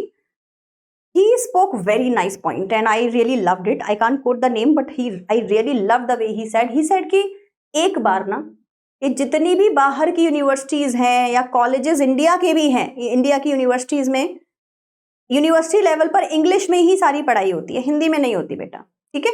इंग्लिश में ही होती है। आप लोगों को भी ये चीज रियलाइज होगी जब आप जाएंगे जहां रिसर्च हो रही है। तो बोल रहे हैं एक बार वहां पर हिंदी लैंग्वेज को ऐड तो कराओ, या रीजनल लैंग्वेजेस को ऐड तो कराओ। जैसे कि कोई तमिल बोलता है तो वो तमिल में रिसर्च कर पाए, तमिल में अपनी बात को एक्सप्रेस कर पाए। मराठी बोलता है तो मराठी में कर पाए। बोले ऐसी ऐसी रिसर्च निकलकर सामने आएंगी जो पूरा दुनिया देखेगी। भारत के लोग क्यों रुके हुए हैं? क्योंकि वो अपने रीजनल लैंग्वेज की वजह से अपनी बात को बोल नहीं पाते इंग्लिश में उतनी अच्छे से एक्सप्लेन। वो सारा टाइम उसी को ही ट्रांसलेशन और उसी सब में लगा लेते हैं, तो वो एक्चुअल फीलिंग जो उनकी है, एक्चुअल रिसर्च जो उनकी है, उसके ऊपर काम ही नहीं कर पाते। और जिनके पास इंग्लिश ऑलरेडी है, बचपन से सीखी है, तो वो इंग्लिश में बेटर है, तो उनको लैंग्वेज पे काम नहीं करना पड़ता, वो अपनी माइंड थॉट प्रोसेस पे काम करते हैं। सो भारत के जो लोग हैं वो लैंग्वेज की वजह से पीछे हैं। अदरवाइज अगर आप हमारी लैंग्वेज को हर जगह प्रमोट कर दें, हर जगह हमारी लैंग्वेज हो, तो ऐसी ऐसी रिसर्च निकलेंगी कि लोगों ने सोचा भी नहीं होगा। इतना दिमाग भारत के लोगों के अंदर है, राइट। तो ये बात मुझे बहुत अच्छी लगती है जब बोली जाती है। So if this definition be correct, then India, as so many writers have shown, has nothing to learn from anybody else, and this is it should be। अगर डेफिनेशन यही है civilization की, what is that definition? If you're seeing me live, you can write in the chat section, otherwise आप comment में बताएंगे इस point पे, ठीक है। What is the definition of civilization? Good conduct। और अगर यही इसकी definition है तो भारत के लोगों को किसी से कुछ भी सीखने की क्या जरूरत है? हमारा व्यवहार बाकी सभी देशों से बहुत अच्छा है। हमारे यहाँ आज भी माता पिता को भगवान का दर्जा दिया जाता है ना। जब गणेश जी से बोला गया था ना, चारों दिशाओं की परिक्रमा लगा के आओ, तो उन्हें पापा मम्मी के, मतलब कि भोलेनाथ और पार्वती जी के चारों तरफ चक्कर लगा के आ गए थे। बोले हो गया मेरा? तो बोले कहाँ हो गया? बोले माँ बाप के पैरों में तो स्वर्ग है। तो ये जो थॉट प्रोसेस है, ये हमारे जनरेशन में आज भी, आप किसी भी धर्म के ऊपर आप अपने मम्मी पापा को बहुत ऊपर मानते हैं। डाइवोर्स रेट बाकी कंट्रीज से हमारे यहाँ फिर भी बहुत कम है। अब बढ़ रहा है मेट्रो सिटीज में, लेकिन आप देखेंगे तो बहुत ही कम है। कुछ कुरीतियों की वजह से बढ़ रहा है, वो बात अलग है। लेकिन हमारे यहाँ आज भी लोगों के अंदर अच्छा व्यवहार है। हमारे अंदर एक बार को तो आता है, नहीं यार छोड़ इसको, क्या ही परेशान करना है ना। हम बुरा चाहते हैं बट फिर भी हमारे अंदर आज भी थोड़ा सा अच्छा समय बचा हुआ है। तो ये क्यों है? क्योंकि भारत की सिविलाइजेशन ही ऐसी रही है। तो हमारा व्यवहार जब अच्छा है तो तुमसे क्यों सीखे कुछ भी? तुम्हारे यहाँ पे जो पेरेंट्स हैं, बच्चा 18 होते ही अपना नया घर ले लेता है और वहीं जाके रहता है, पेरेंट्स के पास आता भी नहीं है। क्यों नहीं? क्या कुछ तो रीजन रहा होगा। तुम्हारी सिविलाइजेशन में यही सिखाया गया है बच्चों को। हमारी सिविलाइजेशन में बच्चों को इतना प्यार, इतने संस्कार उस पर लुटाए जाते हैं कि वो मरते दम तक अपने पापा मम्मी का रिस्पेक्ट करता है। कुछ पॉइंट्स को अगर हम हटा दे तो, राइट। सो अगर हमारा इतना अच्छा व्यवहार है तो हम किसी और से कुछ क्यों सीखें? We notice that the mind is a restless bird. हमने ये देखो, ये लाइन आती है कि किस चैप्टर से ली गई है, किसने बोली है, आप बता दीजिएगा। महात्मा गांधी ने बोली है, ठीक है। गांधी जी कहते हैं कि मैंने नोटिस किया है mind is a restless bird. मतलब क्या हुआ इसका बेटा? माइंड जो है वो रेस्टलेस बर्ड है। जैसे कि एक चिड़िया एक जगह रुक नहीं सकती और हमेशा मूव करती रहती है, उड़ती रहती है, हमारा दिमाग भी बिल्कुल वैसा ही है। ये भी क्या करता है? रुकता नहीं है एक जगह पर। इसको क्या चाहिए? आज आप इसको टॉफी दे देंगे, कल मांगेगा चॉकलेट। आज आप चॉकलेट दे देंगे, कल मांगेगा आइसक्रीम। कल आप आइसक्रीम दे देगा, कहेंगे ये वो पैनकेक बनता है, वो बन जाएगा क्या? फिर आप वो खिला देंगे तो कहेंगे यार एक काम कर, तू केक ही लिया पूरा। कहने का मतलब है कि दिन जो हमारा माइंड है, इसकी डिजायर कभी कंप्लीट नहीं होती है। The more it gets the more it wants. इसको जितना मिलता है उतना ही ज्यादा ये चाहता है। And still remains unsatisfied. और उसके बाद भी ये कैसा रहता है? अनसेटिस्फाइड रहता है ना। एक बहुत अच्छी फ्रेज है, कहते हैं कि nature has everything to complete your needs but it can't satisfy your desires. Nature पे सब कुछ है, आपकी क्या नीड है बताइए, ये पूरी कर देगा। लेकिन आपकी डिजायर्स को पूरा नेचर के पास में भी कुछ नहीं है, तो आपके पास में क्या ही होगा? आप अपनी डिजायर्स को कभी कंप्लीट कर ही नहीं सकते, कभी सेटिस्फाइड हो ही नहीं सकते। The more we indulge in our passions the more unbridled they become. हम जितना ज्यादा इंडल्ज होते हैं, घुसते जाते हैं अपने पैशन में, उतना ही ज्यादा हम कैसे होते जाते हैं? अनब्रिडल, अनरेस्ट्रेन्ड, अनकंट्रोलेबल। बेसिकली कंट्रोल खत्म होता जाता है। कंट्रोलेबल। अनकंट्रोलेबल का मतलब क्या हो गया? उतना ही ज्यादा हम अनकंट्रोलेबल होते जाते हैं, मतलब अपने आप पे कंट्रोल हमारा खो जाता है। Our ancestors therefore set a limit to our indulgence. Very very important line। कह रहे हैं इसी वजह से हमारे एंसेस्टर्स ने हमें एक बात सिखाई, अपनी इच्छाओं पर, इंडल्जेंसेस पर। इंडल्जेंस पता क्या होता है? जैसे मान लीजिए ये वो फीलिंग होती है जब आप मान लीजिए कोई चॉकलेट, बहुत बच्चे सोच रहे हो कि ना इंडल्जेंस क्या है, ये बिल्कुल वही फीलिंग है जब आप किसी चॉकलेट को खाते हैं और जब आप खाते जाते हैं कहते हैं एक और मिल जाए तो अच्छा हो। जैसे कुछ चीजें बहुत ही एडिक्टिव होती है ना, जैसे कुरकुरे हो गया, एक खाया, दो खाया, चार खाया, वो इस तरीके से उनको बनाते हैं, वो मसाला उसमें डलता है कि एक खा के बंदा दूसरा जरूर खाएगा, एक खा के वो रह नहीं सकता, पेट भर जाएगा फिर भी खाता जाएगा। इसी प्रोसेस को इंडल्जिंग कहते हैं। अब ये इंडल्जिंग आपका कहीं भी हो सकता है। एक आईफोन ले लिया मैंने, लिया तो 4 से शुरू था, लेकिन फिर 5 भी ले लिया, फिर 6 भी ले लिया, फिर 7 भी ले लिया, फिर 8 भी ले लिया, अब 16 आ गया, 17 आ गया, हार्ट वाला शेप, डायमंड वाला शेप, सब लूंगा मैं। किसी भी चीज में जब हम किसी चीज में बहुत ज्यादा घुस जाए और मोहित हो जाए, उसी को इंडल्जेंस कहते हैं, ठीक है। तो इसी वजह से हमारे एंसेस्टर्स ने, हमारे पूर्वजों ने हमसे सिखाया था, अपनी इच्छाओं पर लगाम लगाएं, अपनी इच्छाओं पर लिमिट सेट करें। दे saw that happiness was largely a mental condition. उनको बहुत पहले समझ आ गया था बेटा कि हैप्पीनेस एक मेंटल कंडीशन है। अगर आप यहां से खुश हैं ना तो आप झोपड़ी में भी खुश हैं, और अगर आपका यहाँ पे पीस नहीं है तो आप बहुत बड़े महल के अंदर भी मरते रहेंगे, रोते रहेंगे, परेशान होते रहेंगे, राइट। बड़े बड़े राजा मर जाते हैं। जब रामायण में हमें बताया जाता है कि जब दशरथ जी के बच्चे जो रामचंद्र जी हैं, जब वो वनवास चले गए थे, राम जी और लक्ष्मण जी, तो वो मोह में, वियोग में मर गए थे। इतने बड़े महल में रहते थे, इतना खाना पीना, इतना ऐशो आराम सब कुछ था, लेकिन यहाँ पीस नहीं था। रावण अपनी पूरी लंका में रहता था, इतना पैसा, सोने की लंका, पर यहाँ क्या था? डिजायर, एक और ब्यूटीफुल लेडी को पाने की। सीता को देख के पागल हो गए, बोले ले आओ इसको।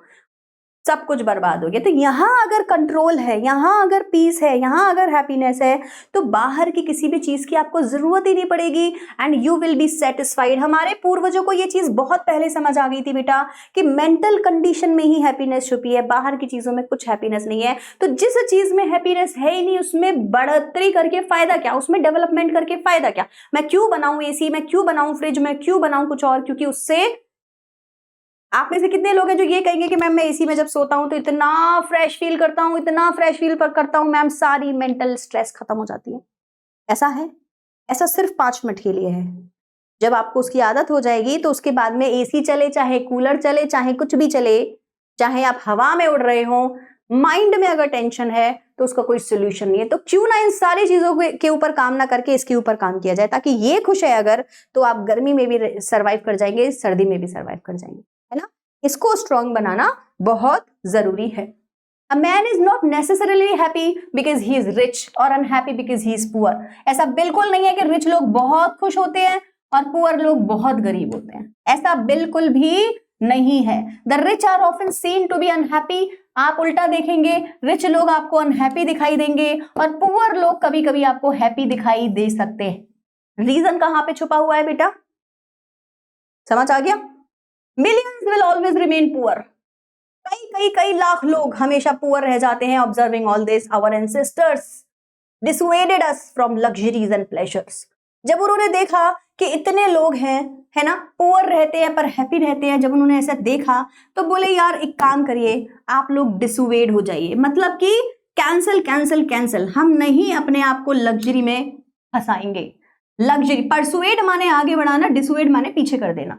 हमने सारी लग्जरीज को खत्म कर दिया अपनी जिंदगी से, सारे प्लेजर को खत्म कर दिया अपनी जिंदगी से। हमने कहा हमें चाहिए ही नहीं, राइट। रामचंद्र जी भी तो चाहते, तो उनके, तुमको क्या लगता है उनके पास में इतनी नहीं पावर थी, इतना सब कुछ था, जा सकते थे अपना नया विमान बना के रावण के पास, पर वो रावण के पास था, हमारे पास नहीं था। क्यों? क्योंकि ये राक्षसी प्रवृत्ति के चीजें होती थी। हमारे यहाँ सतयुग में, द्वापर युग में ऐसा बोला जाता था कि जितनी भी टेक्नोलॉजीज आप यूज करते हैं वो राक्षस प्रवृत्ति की होती हैं, जो सात्विक प्रवृत्ति का होता है, साधा भोजन करना, है ना, फल फ्रूट ये सब खाना, नॉर्मल जीवन व्यतीत करना, वो सात्विक होता है, ताकि आपके डिजायर्स ही ना बढ़ पाए। ना आप ज्यादा ऑयल, चिकनाई, चिकन ये सब खाओगे और ना आपकी डिजायर्स बढ़ेंगी, ना आपकी डिजायर्स बढ़ेंगी, ना आप इस सब लूप में फंसोगे। तो कहने का मतलब ये है कि पहले के समय में जो लोग हुआ करते थे वो सात्विक जीवन जीते थे, और अगर तुम्हारे पास कोई लग्जरी है तो कहा जाता था तुम राक्षस प्रवृत्ति के हो। इसीलिए विमान बस राजा राक्षसों के पास होता था, बेसिकली रावण के पास था, राइट, रामचंद्र जी के पास नहीं था। तो ये वहीं से निकल कर आई है लाइन कि हमारे पूर्वजों को समझ आ गया था कि लग्जरी और प्लेजर में कुछ नहीं रखा है, तो इसको खत्म कर दो। We have managed with the same kind of flow as existed thousands of years ago. हमारे यहाँ पे जो किसान है वो खेती आज भी उसी हल से करता है जिससे हजारों साल पहले करता था। चाहे तो वो टेक्नोलॉजीज को अपना सकता है, लेकिन वो नहीं अपनाता, कुछ अपना रहे हैं, लेकिन उसकी जो बेसिक चीज है वो उसी हल से होती है। क्यों? क्योंकि उसको पता है इसमें जो शांति है, सुख है, मेहनत का फल है, वो कहीं और नहीं मिलेगा। We have retained the same kind of cottages that we had in former times. आज भी कितने भी बड़ी बड़ी बिल्डिंग्स बन गई हैं, सोसाइटीज बन गई, आप गांव में जाइए आपको झोपड़ी मिलेगी, आज भी मिलेगी। क्यों? क्योंकि झोपड़ी में कुछ तो ऐसा होगा ना जो आज है लोगों के पास, है ना, तो झोपड़ी आज भी मिलेगी। And our indigenous education remains the same as before. और हमारी जो इंडिजिनस एजुकेशन है, मतलब कि नेटिव, जैसे हम, अब देखो थोड़ा थोड़ा ना लोगों में कल्चर वापस आ रहा है, मैं तो ये बोलती हूँ इंडियन कल्चर, इंडियन सिविलाइजेशन वापस आ रही है। आजकल तो मेट्रो सिटीज में भी अगर आप देखेंगे तो हम क्या कर रहे हैं, अपने बच्चों से कह रहे हैं बेटा थोड़ा सा गीता पढ़ाकर, थोड़ा सा रामायण पढ़ाकर, राधा राधा नाम जपाकर, संतों की वजह से, यूट्यूब से, इंस्टा से, जो भी कहो आप, जिससे भी कहो, है ना, प्रेमानंद जी महाराज को बहुत लोग सुनते होंगे, वो कहते हैं राधा राधा नाम लीजिए। तो आज से 10-15 साल पहले ये सब कुछ नहीं था, फिर धीरे धीरे ये 2-4 अच्छे संत आए हैं, 2-4 लोगों में नॉलेज बढ़ी है, तो अब हम फिर से ये चीजें सिखा रहे हैं। इसी को कहते हैं इंडिजिनस एजुकेशन। अगर आप एक मुस्लिम है तो अपनी बाइबल जरूर, अपनी कुरान जरूर पढ़ें, अगर आप क्रिश्चियन है तो थोड़ी थोड़ी बाइबल पढ़े, है ना, अगर आप एक सिख है तो शब्द आपके यहाँ जो होते हैं उनको चैंट करते रहें, समय पर करते रहें। हमारे यहाँ पे श्लोका, आरती, भाई कुछ भी ना करते हो पर तुम्हें आरती आती होगी, हनुमान चालीसा आती होगी। क्यों? क्योंकि ये तुम्हारे कल्चर में, सिविलाइजेशन में सेट है। तो इंडिजिनस एजुकेशन आज भी हमारे यहाँ पे वैसे ही फॉलो होती है जैसे हजारों सालों पहले हुआ करती थी। We have had no system of life coding competition. हमारे यहाँ पे लाइफ कोडिंग कंपटीशन था ही नहीं, मतलब कि हम इस सिस्टम में अब फंसते जा रहे हैं, अपनी लाइफ को खराब करते जा रहे हैं। कोडिंग का मतलब होता है एक्चुअली डिस्ट्रॉय करना। धीरे धीरे हमारी जो लाइफ है वो कंपटीशन की वजह से डिस्ट्रॉय हो रही है। कंपटीशन कहाँ से हो रहा है? वेस्टर्न सिविलाइजेशन से। इनके यहाँ पे इतना कुछ, हमारे यहाँ पे कुछ नहीं, और इसी भाग दौड़ और कॉपी करने के चक्कर में हम अपनी लाइफ को क्या करते जा रहे हैं बेटा? बर्बाद करते जा रहे हैं। Each followed his own occupation और trade and charge of a regular wage. हमारे यहाँ पे पहले क्या होता था? सबके पास अपना एक ऑक्यूपेशन या ट्रेड हुआ करता था, उसी का ही पैसा कमाते थे, उसी की ही तनख्वाह आती थी, रेगुलर वेजेस आते थे। It was not that we did not know how to invent machines. ऐसा थोड़ी है कि हमें इन्वेंशन नहीं आते थे। जुगाड़ की बात करें तो भारत से बड़े बड़े जुगाड़ निकल कर आते हैं। आपने देखा होगा, कोई खेतों में कुछ पानी डालने का कुछ बना लेता है, कोई बच्चा कुछ बना लेता है। देखा है अपने छोटे छोटे गाँव में? दिमाग इतना ज्यादा है, कुछ भी जुगाड़ करके इन्वेंशन निकल आते हैं। वो भी बहुत इंपॉर्टेंट है। हमारे यहाँ पर छोटा सा एग्जांपल देती हूँ, हल्दी को चोट पे लगाकर खून को रोका जा सकता है। हमें समझ आ गया था जो हल्दी है वो एंटीबायोटिक होती है, राइट? आपको पता है आज से कुछ सालों पहले ही बाहर का अमेरिकन कोई है, उन्होंने पेटेंट लिया है ये कहकर कि मैंने पता लगाया है कि हल्दी के अंदर एंटीबायोटिक प्रॉपर्टी होती है, इसको क्रीम में डालो, इसमें डालो। अरे भाई, हमारे यहाँ सदियों से हल्दी यूज होती है चोट पे लगाने के लिए, खाने में डाली जाती है ताकि एंटीबायोटिक प्रॉपर्टीज हमें मिल सकें। तो हम तो इसको मसाला नहीं बोलते थे, औषधि बोलते थे। हमारे यहाँ पे आपको पता है किचन में बोलते हैं औषधि रखी हुई है। पहले भारत में औषधि शब्द यूज होता था। मसाला मुगल लेकर आए, जब वो चिकन करी में डालना था उनको तो वो मुगल मसाला शब्द लाए थे। हमारे यहाँ पे औषधि बोला जाता था। तो हमें तो पता है ये सारी चीजें, हम इन्वेंशंस करने में नंबर 1 है। But our forefathers knew that if we set our hearts after such thing, set our hearts, अगर हम अपने दिल को, दिमाग को इन्हीं चीजों पे लगा देंगे, we would become slaves and lose our moral fibre. हम गुलाम बन जाएंगे इन्हीं चीजों के, जो कि हम बन चुके हैं।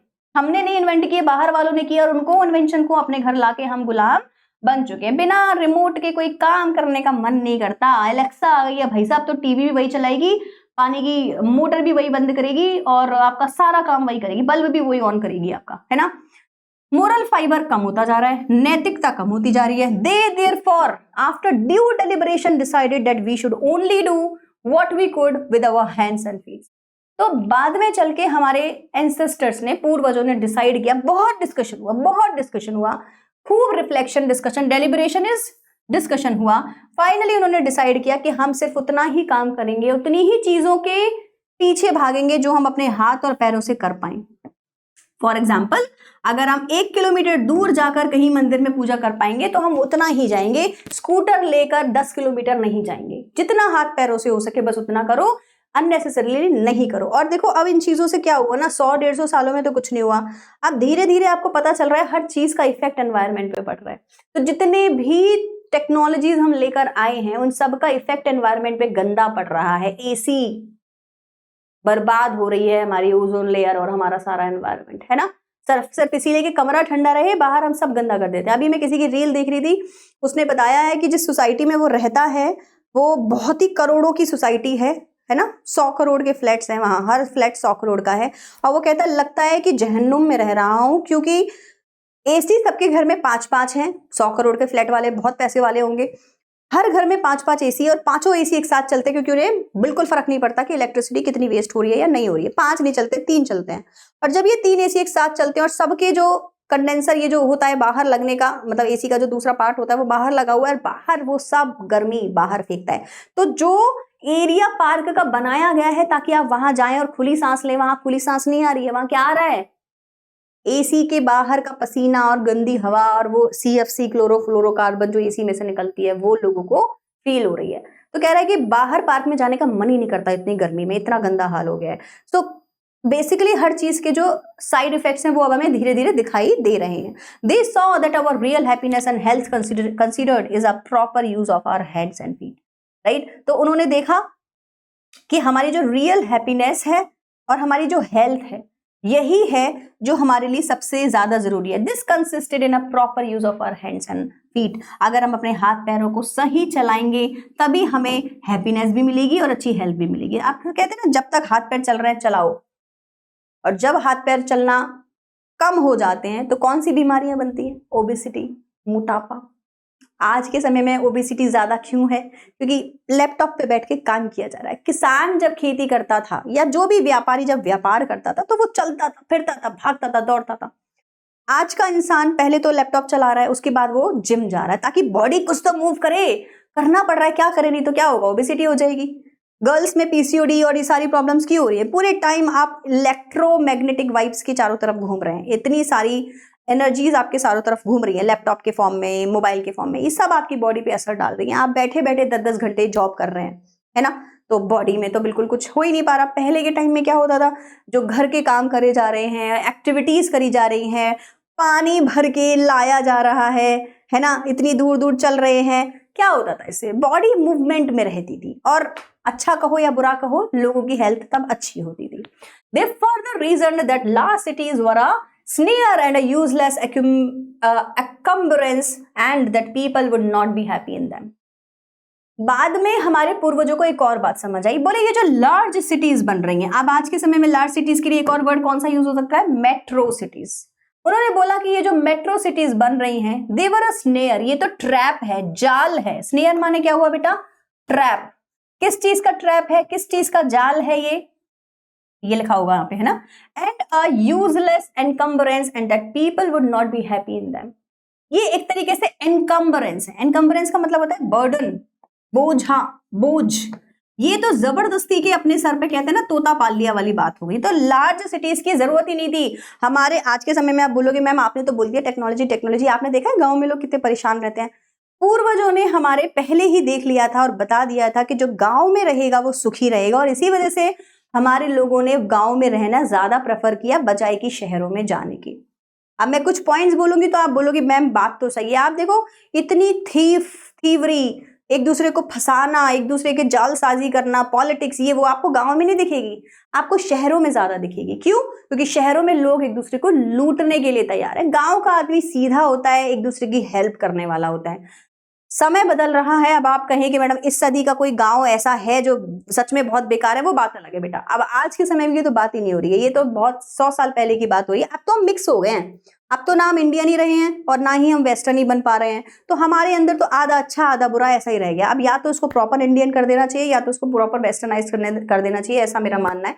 और इंडियन हो जाए तो ज्यादा अच्छा है। मैं होंगी पहल करने वाली। अगर किसी ने बोला कि भाई बाहर घर में से एसी हटा दो, फ्रिज हटा दो, मैं फर्स्ट पर्सन होंगी ऐसा करने वाली। बिकॉज सच में मैं आज भी बेटा मटके का पानी पीती हूँ। मेरे घर में मटका है, मैं उसको रात में भर के रखती हूँ, वो पूरी रात इतना बढ़िया ठंडा पानी हो जाता है और मैं सुबह उठते ही सबसे पहले उस मटके का पानी पीती हूँ। और मैं ऐसा विजुअलाइज करती हूँ कि जब मैं उसे पी रही हूँ ना, तो हा, मेरा पूरा बॉडी फ्रेश हो जा रहा है। तो मैं तो आज भी यही करती हूँ। मेरे घर में एसी नहीं चलता, मेरे रूम में अभी भी एसी नहीं चल रहा है। क्यों? क्योंकि मैं इन चीजों को बहुत ज्यादा अपने ऊपर हावी होने नहीं देना चाहती।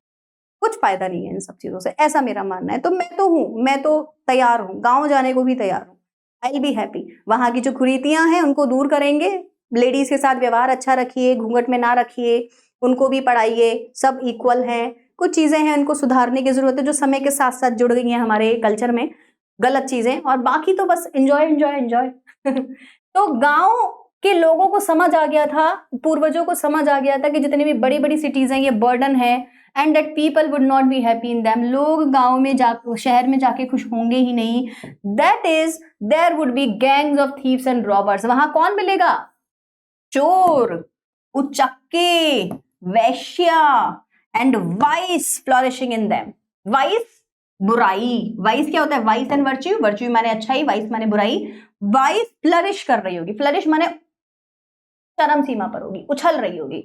सो बेसिकली लार्ज सिटीज में क्या मिलेगा? चोर, उचक्के, वैश्या, बुराई, बुरी बुरी हरकतें in them and that poor man would be robbed by rich man. और अगर गांव का इंसान कोई पुअर जाएगा तो उसको रिच मैन क्या कर लेंगे? रॉब कर लेंगे। आज के समय में भी आप देखो पटना, बिहार के जो रूरल एरियाज है वहां पे बहुत गरीब इंसान है।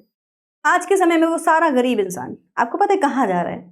इन्हीं मेट्रो सिटीज में काम ढूंढने जा रहा है। होप में, आशा में आता है कि मैं काम ढूंढूंगा और काम करूंगा, घर पैसे भेजूंगा। उसको यहाँ इतना एक्सप्लॉइट किया जाता है, इतनी रॉबरी की जाती है, उसके 1 के 10 पैसे उससे मांगे जाते हैं। बेचारा जितना कमाता है उतना ही सारा लुटा देता है और इतनी एक्सप्लॉइटेशन करता है। घरों में जो हेल्प आती है, हाउस हेल्प, ज्यादातर हमारे यहाँ बिहार की है, सुबह से दोपहर तक काम करती है। कितना मिलता है उनको? 10-12 हजार मुश्किल से वो इकट्ठा कर पाती है। यही 10-12 हजार एक कॉर्पोरेट जो इंसान है जो जॉब कर रहा है वो 10-12 हजार तो वो एक दिन की कमाई है उसकी, है ना। तो कहने का मतलब यह है कि एक्सप्लॉइटेशन शहरों में ज्यादा होता है गरीबों का। They were therefore satisfied with small villages, तो इसीलिए उन्होंने कहा कि हम तो यहीं रहेंगे, खुश रहेंगे। इन्होंने विलेजेस ही रखे, इन्होंने सिटीज बनाई ही नहीं। सिटीज तो फिर अब बनना शुरू हुई हैं, आज से 30-40 साल पहले। उससे पहले सिटीज मतलब मुंबई वगैरह, कोलकाता वगैरह, आप इन चीजों को छोड़ दें, वहां पे भी कल्चर वैसा ही था। अदरवाइज ये नोएडा, गुड़गांव, दिल्ली, ये तो सब, मतलब दिल्ली भी एक पुरानी दिल्ली हुआ करती थी पहले, है ना। ये तो अब बने हैं 30-40 सालों में, अब जाके ये थोड़े फ्लरिश हुए हैं। Bangalore, they saw that kings and their swords were inferior to the swords of ethics। उन्होंने देखा कि जितने भी राजा हैं उनकी जो तलवारें हैं वो भी क्या है, इंफीरियर हैं, कमजोर हैं। किसके सामने? स्वॉर्ड ऑफ एथिक्स के सामने, मतलब कि नैतिकता के सामने। राजा महाराजाओं के दरबार में भी संत महात्मा हुआ करते थे, उनसे पूछ के कुछ काम करते थे। तो जिसके पास मॉरल वैल्यूज है, जिसके पास कंट्रोल है अपने आत्मा शरीर का, वो ज्यादा इंपॉर्टेंट है बजाय कि आपकी तलवार और आपका राज दरबार। And they therefore held the sovereign of the earth to be inferior to the rishis and the fakirs. अपने आप को छोटा समझते थे, कहते थे फकीर जो झोली भरकर, मतलब झोली खाली लेकर आया है आपके पास, और जो ऋषि है उन सबके आगे अपना ऐसे मुकुट उतार के रख देते थे, कहते थे आपको प्रणाम, आप हैं जो कुछ है, आप इस धरती को चला रहे हैं, हम नहीं चला रहे। इतना जो है इनके पास में पावर होता, इतना पैसा एक बार में गला कटवा दें, इतना पावर होता था इनके पास में। लेकिन फिर भी ये किसकी वैल्यू करते थे? ऋषि और फकीर की वैल्यू करते थे, अपने आप को छोटा समझते थे। A nation with a constitute like this, और जिस भारत में ऐसी कॉन्स्टिट्यूशन हो, इस तरीके का व्यवहार किया जाए बड़े महात्मा संतों के साथ में, is fitter to teach others than to learn from others. तो हमको तो क्या करना चाहिए? सिखाना चाहिए बाहर वालों को कि आओ हम सिखाते हैं तुम्हें व्यवहार कैसे किया जाता है, अपने माता पिता से, अपने से बड़े लोगों से, अपने आसपास के लोगों के से, है ना। तो हम सिखाने के लिए बने, हम सीखने के लिए थोड़ी बने हैं। दिस नेशन हैज कोर्ट्स, हमारे यहाँ कोर्ट थे, हमारे यहाँ लॉयर्स भी थे, हमारे यहाँ डॉक्टर्स भी थे, but they all were with in bounds. हमारे यहाँ पे जो डॉक्टर था उसको हकीम बोला जाता था। वो भागता भागता उस घर जाता था जिस घर में कोई प्रॉब्लम होती थी, औषधि बनाता था, खिलाता था, थोड़ी बहुत दक्षिणा लेके अपने घर आ जाता था।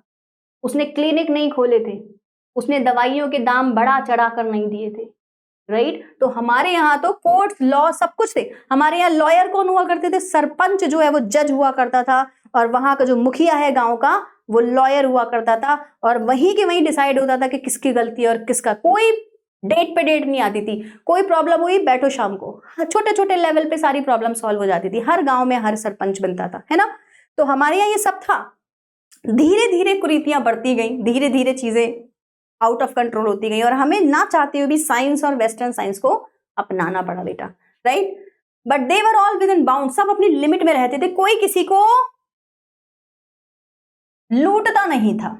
Everybody knew that these professions were not particularly superior. सबको पता था ये अच्छे काम नहीं है, इनसे तो बीमार, मतलब ये बेसिकली सुपीरियर तो साधु संत महात्मा है, हम तो सिर्फ काम कर रहे हैं।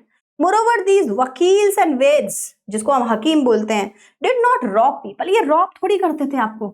They were just considered people's dependents, not their masters। वो सिर्फ उनके कौन होते थे? डिपेंडेंट्स होते थे। बेसिकली हम इनके पास जाते थे, इनसे दवाई लेते थे, इनकी मदद लेते थे बेसिकली। आज के समय में भगवान डॉक्टर कौन है? आप तो गॉड है। पहले के समय में भी सही किया जाता था, पर उसको गॉड नहीं बोलते थे, वो हमारी सहायता के लिए होता था। जितना हमने किया उतना हमसे पैसा लेता था, या जिस भी रूप में हम उसे देते थे, सेवा भाव में या जैसे भी, और बात खत्म। आज के समय में रॉबरी चल रही है, हम सबको पता है। लोग मर जाते हैं आईसीयू में, 3-3 दिन तक उनके आईसीयू का बिल बनाया जाता है, और चौथे दिन बोला जाता है sorry we could not help him. और जो 4 दिन का बिल था 5 लाख 10 लाख का, वो हॉस्पिटल की जेब में, राइट। तो इस तरीके की धांधलेबाजी होती है, इंसान भी नहीं बचता और पैसा भी इतना ले लिया जाता है। Not their master, justice was tolerably fair. Justice आसानी से मिल जाता था, फेयर गेम चलता था, है ना, फेयर गेम चलता था। ये हमारा भारत था। The ordinary rule was to avoid courts. ज्यादातर लोग घर में ही सोल्यूशन निकाल लेते थे, कोर्ट में नहीं जाते थे। कौन से कोर्ट में? वही पंच वाले, सरपंच वाले कोर्ट में नहीं जाया जाता था। There were no touts to lure people into them. कोई ऐसे पर्सनल एम्प्लॉयड थे ही नहीं person employed in soliciting customs, मतलब कि लोगों को लुभाव, salesman, tout is basically salesman. कोई सेल्समैन हुआ ही नहीं करते थे जो कहते थे भाई साहब लेके तो देखो एक बार मजा आ जाएगा, इतनी बढ़िया सर्विस है ये ऐसे कोई लोग ही नहीं होते थे, कोई सेल्समैन नहीं हुआ करता था ल्योर करने के लिए। ल्योर माने आपको लुभाने के लिए, कोई सेल्समैन नहीं होते थे आपको लुभाने के लिए। Into them this evil too was noticeable only in and around capitals. छोटी मोटी हरकतें देखी जाती थी, यस, लेकिन राजधानी के आसपास बड़ी बड़ी शहरों में देखी जाती थी, छोटे शहरों में ये सब कभी नहीं होता था। The common people lived independently and followed there agriculture occupation. Common लोग क्या करते थे, फॉलो करते थे अपने एग्रीकल्चर को, खेती बाड़ी। They enjoy true home rule, home rule अपने घर में एंजॉय करते थे और मजे से रहते थे। होम रूल अपनी देश का, अपनी जगह का, उसको फॉलो किया करते थे। The Indian civilization as described by me has been so described by its votaries. वोटरी माने वोट देने वाली आम जनता। कह रहे हैं कि जैसा मैं बता रहा हूं ना इंडियन सिविलाइजेशन के बारे में, यहाँ के लोग भी वही बताते हैं। वोटरीज माने वोट देने वाले। In no part of the world and under no civilization have all men attained perfection. देखो ये परफेक्ट तो कोई भी नहीं होता, ना हम हैं ना आप हो। The tendency of Indian civilization is to elevate the moral being. That of the Western civilization is to propagate morality. यहाँ से डिफरेंसेस शुरू हो जाएंगे। भारत के लोगों की जो सिविलाइजेशन है वो क्या है, मॉरल बीइंग को अपलिफ्ट करना। ये बिल्कुल वही वाली लाइन है जो आपको महात्मा गांधी के पहले वाले पैराग्राफ में दिखी थी, ठीक है, कि भारत के लोग क्या करना जानते हैं, मॉरल बीइंग को अपलिफ्ट करना जानते हैं। जबकि वेस्टर्न सिविलाइजेशन किसको प्रोपगेट करती है, क्या बढ़ा रही है, इमॉर्टैलिटी को। जबकि the western civilisation is to propagate immortality, immortality को कम कर रही है, मोर्टैलिटी को बढ़ा रही है। The latter is goodness, the latter is godless. Latter माने दूसरा वाला, लेटर किसके लिए यूज होता है बेटा, दूसरे, सेकंड पर्सन के लिए।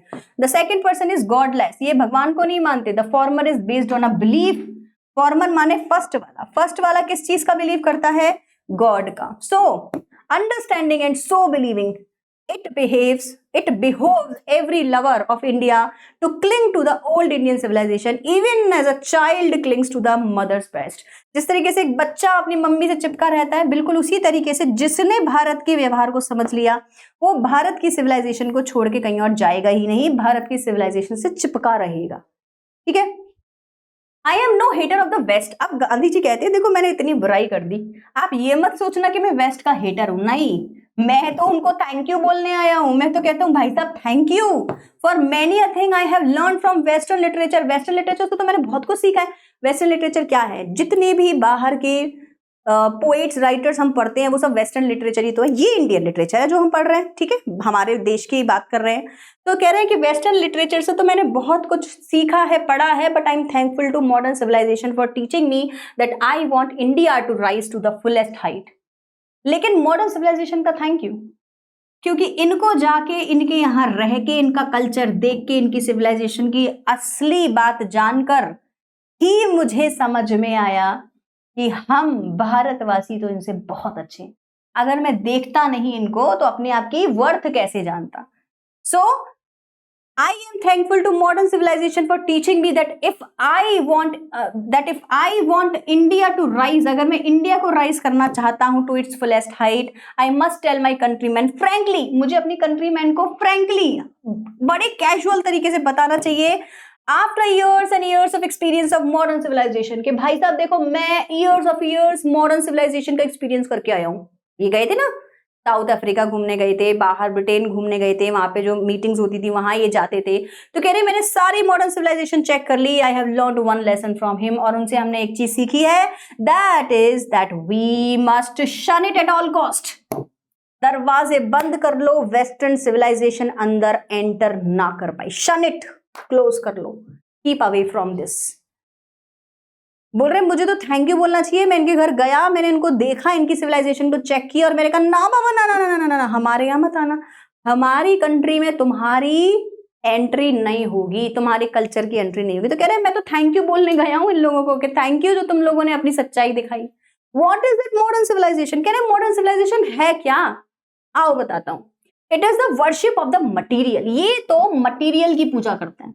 It is a worship of the brute in us, brute माने हमारे अंदर का गंदा राक्षस है ना, उसकी पूजा करते हैं।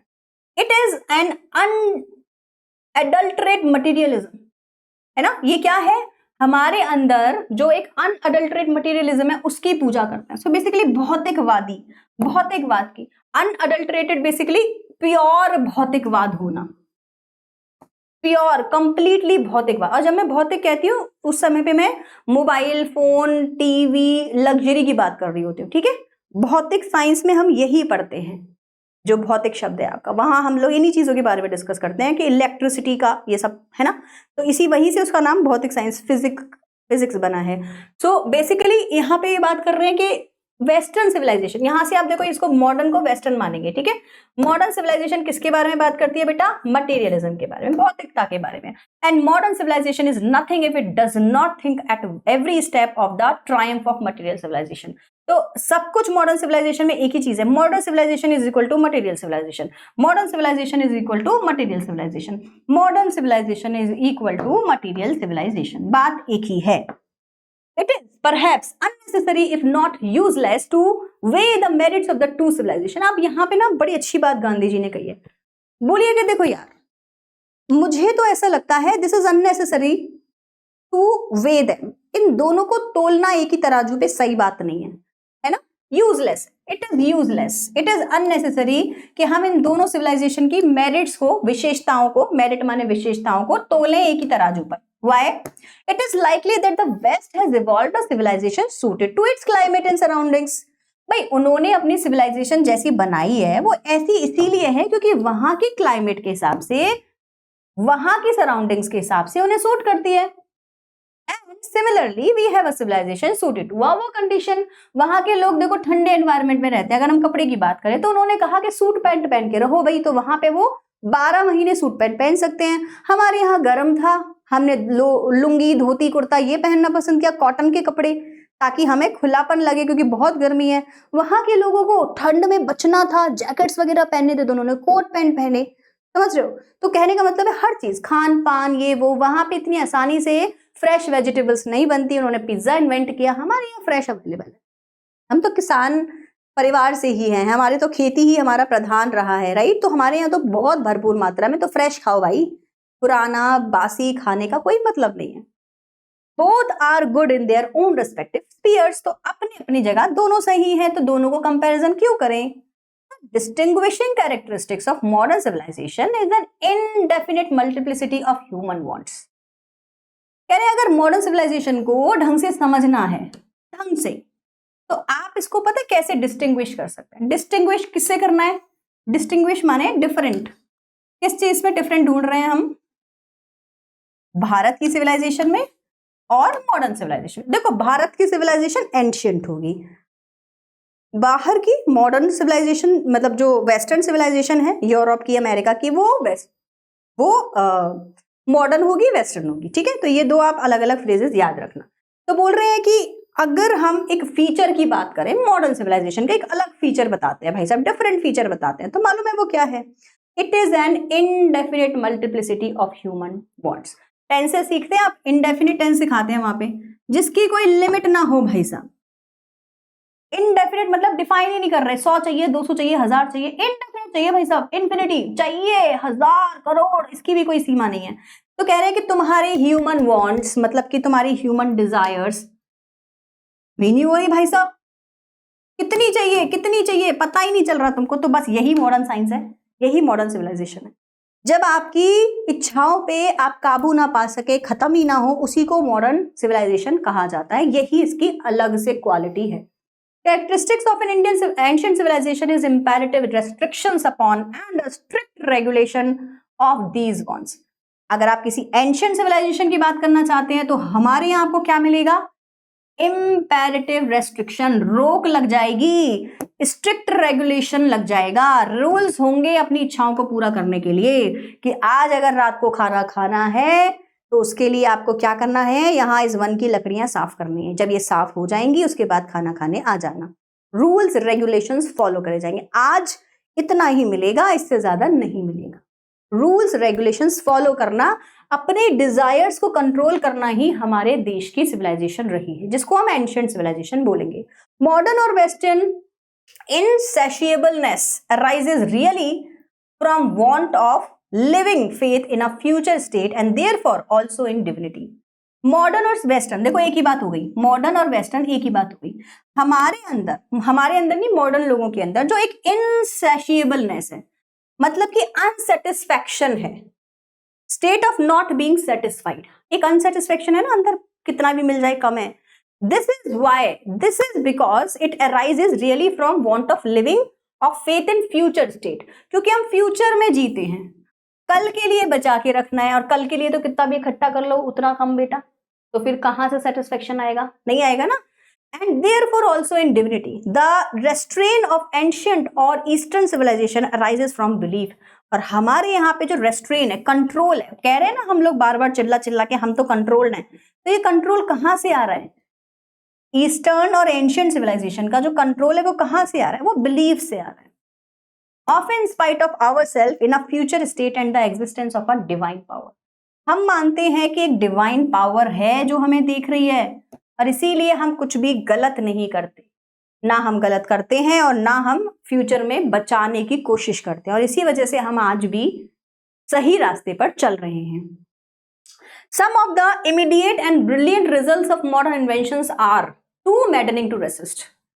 कुछ तो ऐसे मॉडर्न इन्वेंशंस हुए हैं कि बस क्या ही बताएं, but I have no manner of doubt that the victory of man lies in that resistance. पर जो भी तुमने इन्वेंशंस किए हो भैया तुम्हें मुबारक, मैं बस ये जानता हूं victory of man lies in resistance. Resistance हमारी बॉडी में भी नहीं होगी ना बेटा तो हम जी नहीं पाएंगे। क्या होता है रेजिस्टेंस? रेजिस्टेंस पावर, जब आपके ऊपर अटैक हो तो उसको रोकने की क्षमता।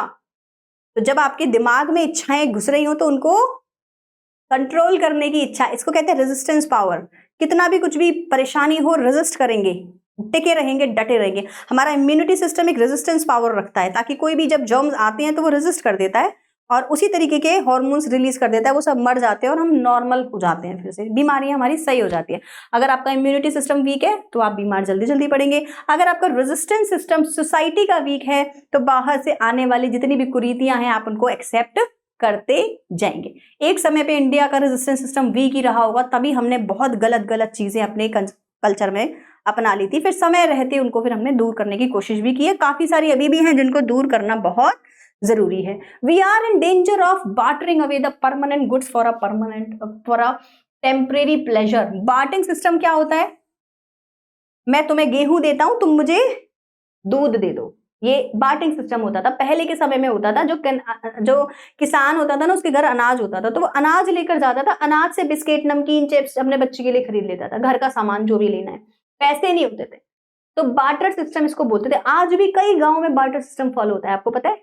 तो वो जो शॉप वाला है वो क्या करता है, इतना सारा जो गेहूं उसके पास आया वो उसी का आटा बनवा के अपने घर खा लेता है। अल्टीमेटली खानी तो रोटी है, या वो उसको किसी और को इकट्ठा करके बेच देता है जिसको भी गेहूं की जरूरत होगी।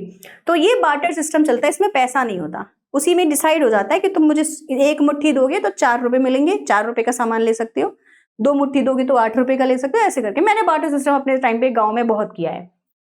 तो यहाँ गांधी जी कह रहे हैं कि तुम बार्टर सिस्टम कर रहे हो, लेकिन तुम्हें पता है तुम ये जो बार्टर सिस्टम कर रहे हो इसमें तुम परमानेंट गुड्स को बेच रहे हो और मोमेंटरी प्लेजर ले रहे हो। परमानेंट गुड का मतलब हो गया अच्छा सामान तो तुम बेच दे रहे हो और बुरा सामान ले रहे हो, अच्छी क्वालिटीज बेच दे रहे हो, बुरी क्वालिटीज इन लोगों से ले रहे हो। Just as in the west they have made wonderful discoveries in things material, Similarly, Hinduism has made still more marvelous discoveries in things of religion and spirit of the soul. तो जिस तरीके से waste में they have made wonderful discoveries, उन्होंने बड़ी अच्छी discovery करी है ना, ये कहते हैं सब कुछ इन्होंने डिस्कवर किया है, पर किया किसमें? मटीरियल में। बिल्कुल इसी तरीके से अगर हम भारत के हिंदुइज्म की बात करें, इन्होंने भी बहुत मार्वेलस डिस्कवरीज करी है। हमने आत्मा को खोजा इन द सेंस उसके बारे में पता लगाया है। हमने रिलीजन्स बनाए हैं, अलग अलग रिलीजन, अलग अलग स्पिरिट्स को हमने देखा है, हमने सोल के बारे में बातें करी हैं, अध्यात्मिक के बारे में बातें करी हैं, चक्रास, बॉडी में 7 चक्रास होते हैं जहां से सारी बीमारियां बनती है, ये हमारी खोज है, हमारे वेदों में लिखी हुई है ये चीज। अब साइंस भी मानता है, अब बाहर के लोग भी मानते हैं, but we have no eye for these great and fine discoveries. लेकिन हम इनको नहीं देख रहे हैं, अपनी डिस्कवरीज को हमने देखा नहीं। क्यों? क्योंकि हम इनकी वैल्यू ही नहीं कर रहे हैं। We are dazzled by the material progress that western science has made. हम तो सिर्फ उसी में देखो, हो वेस्टर्न साइंस की वो देखो, प्रोग्रेस देखो, क्या प्रोग्रेस है, वाह वाह वाह, इसी में ही लगे पड़े हैं। I am not enamoured of that progress. मैं ये नहीं कह रहा कि वो बेकार है ना।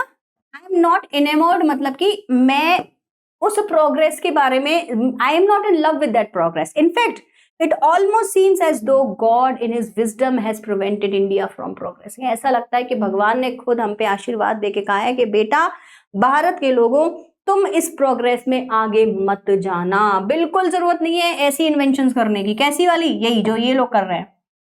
Along these lines, so that it might fulfill its special mission of resisting the onrush of materialism. तो बोल रहे हैं कि ये सब करने की भारत के लोगों को बिल्कुल जरूरत नहीं है, हमें मटेरियलिज्म के पीछे भागने की बिल्कुल जरूरत नहीं है। हमारा तो एक स्पेशल मिशन है, किसका? रेजिस्टिंग का, रोकने का, खुद को इस मटेरियलिज्म से छुपा कर रखने का, बचा कर रखने का। भारत के लोग तो इस मटेरियलिज्म को बचा से दूर भागने के लिए बने हुए हैं। After all there is something in Hinduism that has kept it alive up till now. कह रहे हैं कि हिंदुइज्म में कोई तो बात है, सनातन धर्म में कोई तो बात है कि आज भी ये जिंदा है। It has witnessed the fall of Babylonian, है ना। बेबीलोनियन का आपने देखा होगा ना, ये उस समय पे इनका बहुत बड़े बड़े मैस्कर हुए थे, इनके यहाँ मार दिया गया था। सीरिया देखा है, पर्शियन देखे हैं, पर्शियंस भी चले गए अब, एंड इजिप्शियन सिविलाइजेशन भी देखी है, पर हम आज भी वही हैं जहां थे। Cast a look around you, देखो अपने चारों तरफ। Where is Rome and where is Greece? कहाँ है रोम, कहाँ है ग्रीस? गायब हो गए हैं। Can you find today anywhere the Italy of gibbon? Gibbon नाम के एक राइटर थे, हिस्टोरियन थे, हिस्ट्री, उन्होंने हिस्ट्री में इटली की बड़ी तारीफ करी थी। कहने अब वो इटली कहाँ है? आज के समय में आपको पता है इटली के अंदर 60% से ज्यादा पॉपुलेशन ओल्ड हो चुकी है, और वो लोग ऑब्वियसली ओल्ड हैं तो स्वर्ग सिधारेंगे, पर वहां की इकोनॉमी इतनी डाउन होने जा रही है क्योंकि वहां पे यूथ है ही नहीं। और आपको पता है यूथ के मामले में पूरे विश्व में सबसे रिच कंट्री कौन सी है? क्या आप नाम बता सकते हैं? It is India. India is the richest country if we talk about youth. आप लोग आज से 5 साल बाद आप हमारी भारत की इकोनॉमी का रीजन होंगे, ये नीचे होगी या ये ऊपर होगी। क्यों? क्योंकि आप सब लोग 5 साल बाद अपनी ग्रेजुएशन कंप्लीट कर कर, पोस्ट ग्रेजुएशन कंप्लीट कर कर देश की सत्ता, इकोनॉमी चला रहे होंगे, राइट। तो कहने का मतलब है कि हमारे यहाँ यूथ का भंडार है भाई, इनके यहाँ नहीं है। इटली खत्म होता जा रहा है। Can you find today anywhere the Italy of given और रादर द एंशियंट रोम? और रोम वाज इटली, इटली रोम था, रोम इटली था, एंशियंट था, क्या था? बोले किसकी बात हो रही है मुझे खुद नहीं पता। What I know is Hinduism is great. Go to Greece, जाओ Greece. Where is the world famous Attic civilization? कहाँ गई वो Attic civilization? Greece Greece Greece शोर मचाते थे। Then coming to India, फिर इंडिया वापस आओ। Let one go through the most ancient records and then look around you, and you would be constrained to say, yes, I see here ancient India is still living. पुराने records check करो हमारे, उस समय पे कैसे लोग थे, कैसे जीते थे। जब हम रामायण, गीता, महाभारत पढ़ते हैं तो हम जानते हैं कि वहां के लोग कैसे थे। युधिष्ठिर जो सबसे बड़ा राजा था उस समय पर, इंद्रप्रस्थ का, जो हमने महाभारत में पढ़ा होगा आपने, ही वाज सो ट्रू कि वो झूठ नहीं बोलता था। उससे झूठ बुलवाने के लिए लोगों को कांड करने पड़ते थे, इसीलिए वो सीधा स्वर्ग गया था उस समय पर। जो मैंने पढ़ा है वो मैं आपको बता रही हूँ। और मैं बहुत स्पिरिचुअल हूँ, मैं बहुत हिंदुइज्म पढ़ती हूँ, मैंने पूरी गीता पढ़ी हुई है, मैं रामायण भी पढ़ती हूँ, और मैं वेस्टर्न कल्चर भी पढ़ती हूँ, मैं वेस्टर्न ड्रेसेस भी पहनती हूँ, बट मेरे अंदर इंडिया है, ऐसा मैं समझती हूँ। मुझे पता है मेरे अंदर इंडिया है, भारत का कल्चर है। मैंने बोला ना, आप आज मुझे बोल दो कि सब लोग गांव में रहेंगे, मैं सबसे पहले जाऊंगी। आज बोल दो कि किसी के घर एसी नहीं होगा, मैं सबसे पहले अपना हटाऊंगी। फ्रिज तो मैं वैसे यूज ही नहीं करती, मेरे घर है बट मैं यूज नहीं करती, ठीक है। चलिए, सो यहाँ पे क्या हो रहा है? कह रहे हैं कि ग्रीस जाओ, जाके चेक करो, बताओ कहाँ है वो सिविलाइजेशन। और जब आप भारत वापस आएंगे, भारत का पुराना रिकॉर्ड देखेंगे, आप अपने आप को कहने से रोक नहीं पाएंगे कि यस, यही एंशिएंट इंडिया है और आज भी इंडिया अलाइव है और India is the best. True, there are dung heaps, हाँ है हमारे यहाँ डंग हीप्स। डंग हीप्स क्या होता है बेटा? गोबर के मोटे मोटे चित्थे, गंदगी के बने हुए, here and there, but there are rich treasures buried under them. पर तुम्हें पता है उनके अंदर क्या है? गोबर, गोबर हल्ला मचाते हो हर जगह, गांव में आप जाओगे पैरों के नीचे गोबर आ जाता है, पैर गंदा हो जाता है, लेकिन वो गोबर के अंदर क्या है मालूम है? ट्रेजर, खजाना, विटामिन, मिनरल सब भरे पड़े हैं उसके अंदर। गोबर से घरों को लेपा जाता है भाई साहब। इतना ही खराब होता तो क्यों करते, क्यों लेपते? लोगों के घर में बीमारियां नहीं आती थी क्योंकि गोबर से लेपा जाता था घर। And the reason why it has survived is, खाना बनता है गाय की पॉटी को कंडे बनाकर गांव में आग में जलाकर, उस आग से खाना बनता है। आप सोचो वो इतना ही खराब होता तो क्यों लोग कर रहे होते? बाहर वाले कहते यू आर अनसिविलाइज्ड, गाय की पॉटी से खाना बना रहे हो, very bad, right? But this is so natural, this is something our ancestors knew already, and that is why जो पहले का खाना पीना जो कुछ होता था वो बहुत ही शुद्ध हुआ करता था। आज के समय में कुछ भी शुद्ध मार्केट में नहीं मिलता है। So under them, and the reason why it has survived is that the end which Hinduism set before it was not developed along material but spiritual lines. आज भी हिंदुइज्म क्यों सर्वाइव्ड है? क्योंकि इसकी जो लाइन है वो स्पिरिचुअल लाइन है। हम स्पिरिचुअल लाइन में भाग रहे हैं, ना कि मटेरियल लाइन में। जो मटेरियल लाइन में भाग रहा है वो कहीं ना कहीं रुक जा रहा है, ठीक है, बर्बाद हो जा रहा है। जो स्पिरिचुअल लाइन में भाग रहे हैं वो बढ़ते जा रहे हैं, बढ़ते जा रहे हैं, बढ़ते जा रहे हैं, बढ़ते जा रहे हैं। आगे समझ में चल।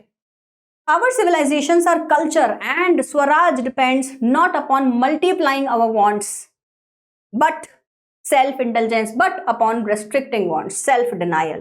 तो हमारा जो सिविलाइजेशन है, हमारा जो कल्चर है, हमारा जो स्वराज है, देश है, हम किस पे डिपेंड कर रहे हैं? हम मल्टीप्लाइंग ऑफ आवर वांट्स, मतलब कि सेल्फ इंडल्जेंस पे बिलीव नहीं कर रहे हैं। हम बिलीव करते हैं रेस्ट्रिक्शन ऑफ वांट्स, मतलब कि सेल्फ डिनायल। खुद को मना करना आना चाहिए कि हमें क्या चाहिए और क्या नहीं चाहिए। इसी से हमारा उद्धार होगा, आगे बढ़ेंगे। European civilization is no doubt suited for the Europeans, but it will mean ruin for India if we endeavor to copy it. European civilization is no doubt suited for the Europeans.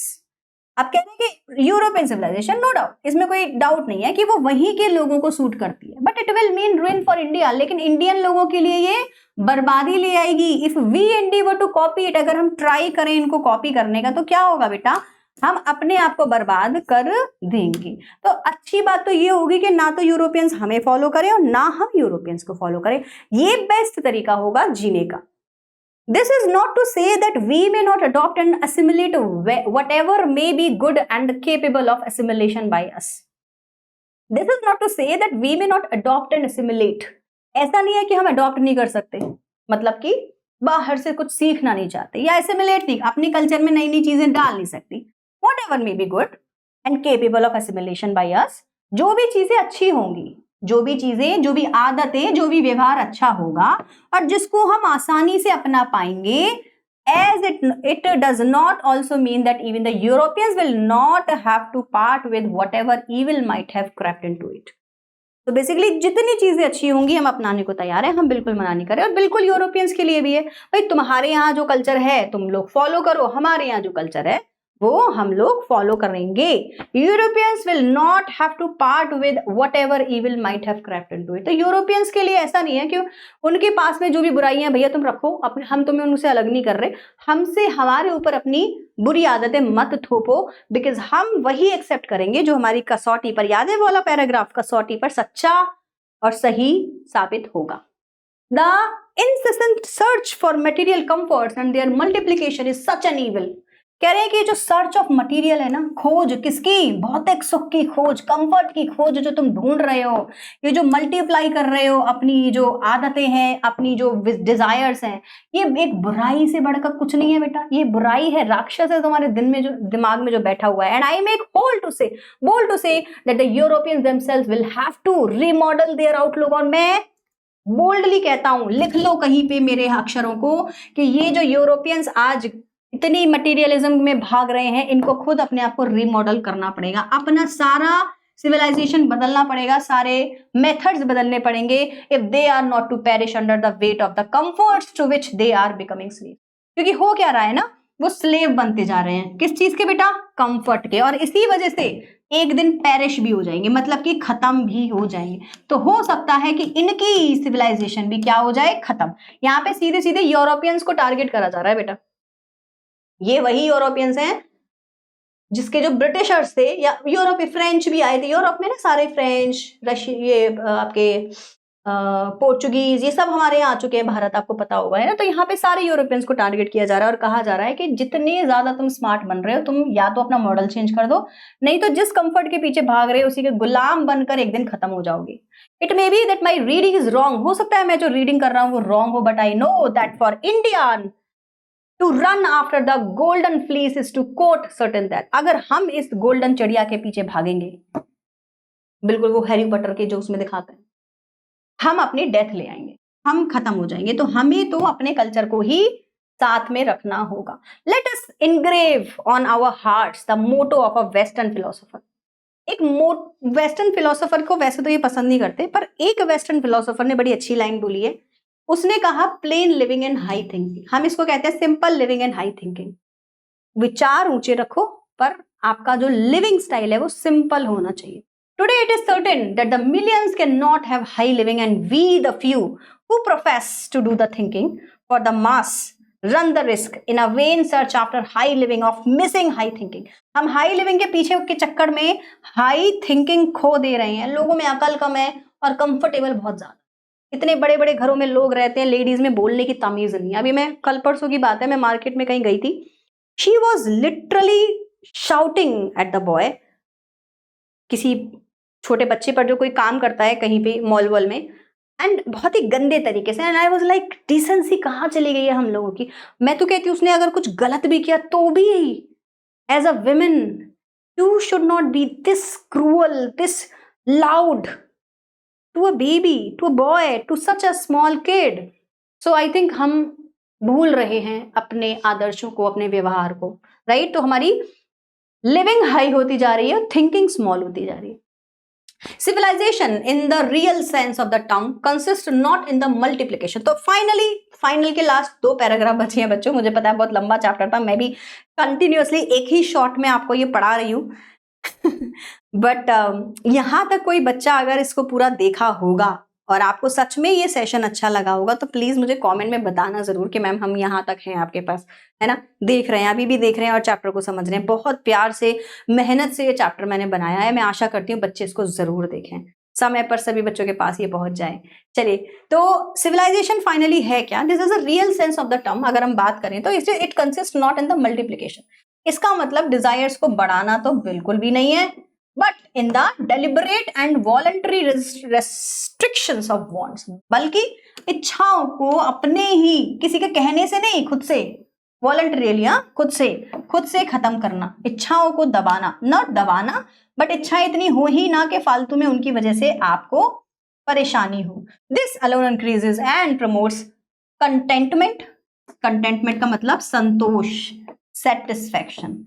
सिर्फ इतना ही करने से, तो कह रहे हैं कि अगर आप अपनी इच्छाओं को काबू कर लो, बस इतने से ही आपको सेटिस्फैक्शन मिल जाएगा, हैप्पीनेस मिल जाएगी, सरवाइव करने की कैपेसिटी मिल जाएगी, मतलब आप सरवाइव कर पाएंगे।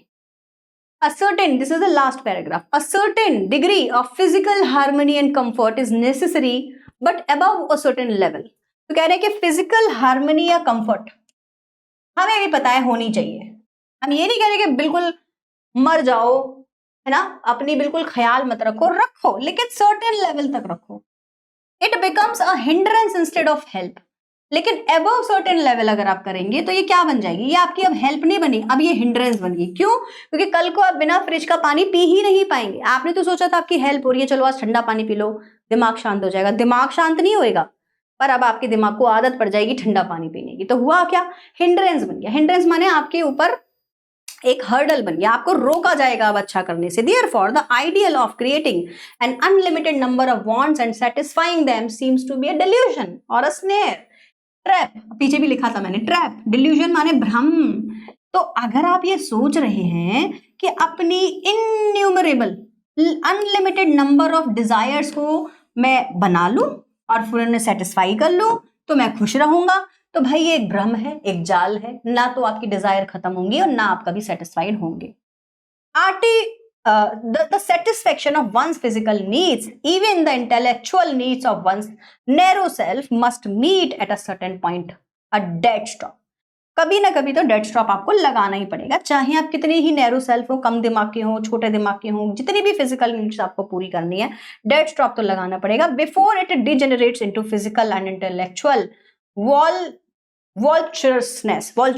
तो चाहे तो आप अपनी डिजायर्स को रोक लीजिए, अगर आप अपनी डिजायर्स को नहीं रोक पाएंगे तो क्या होगा, आप इसी में फंस के रह जाएंगे, इसी लग्जरी में फंस के रह जाएंगे।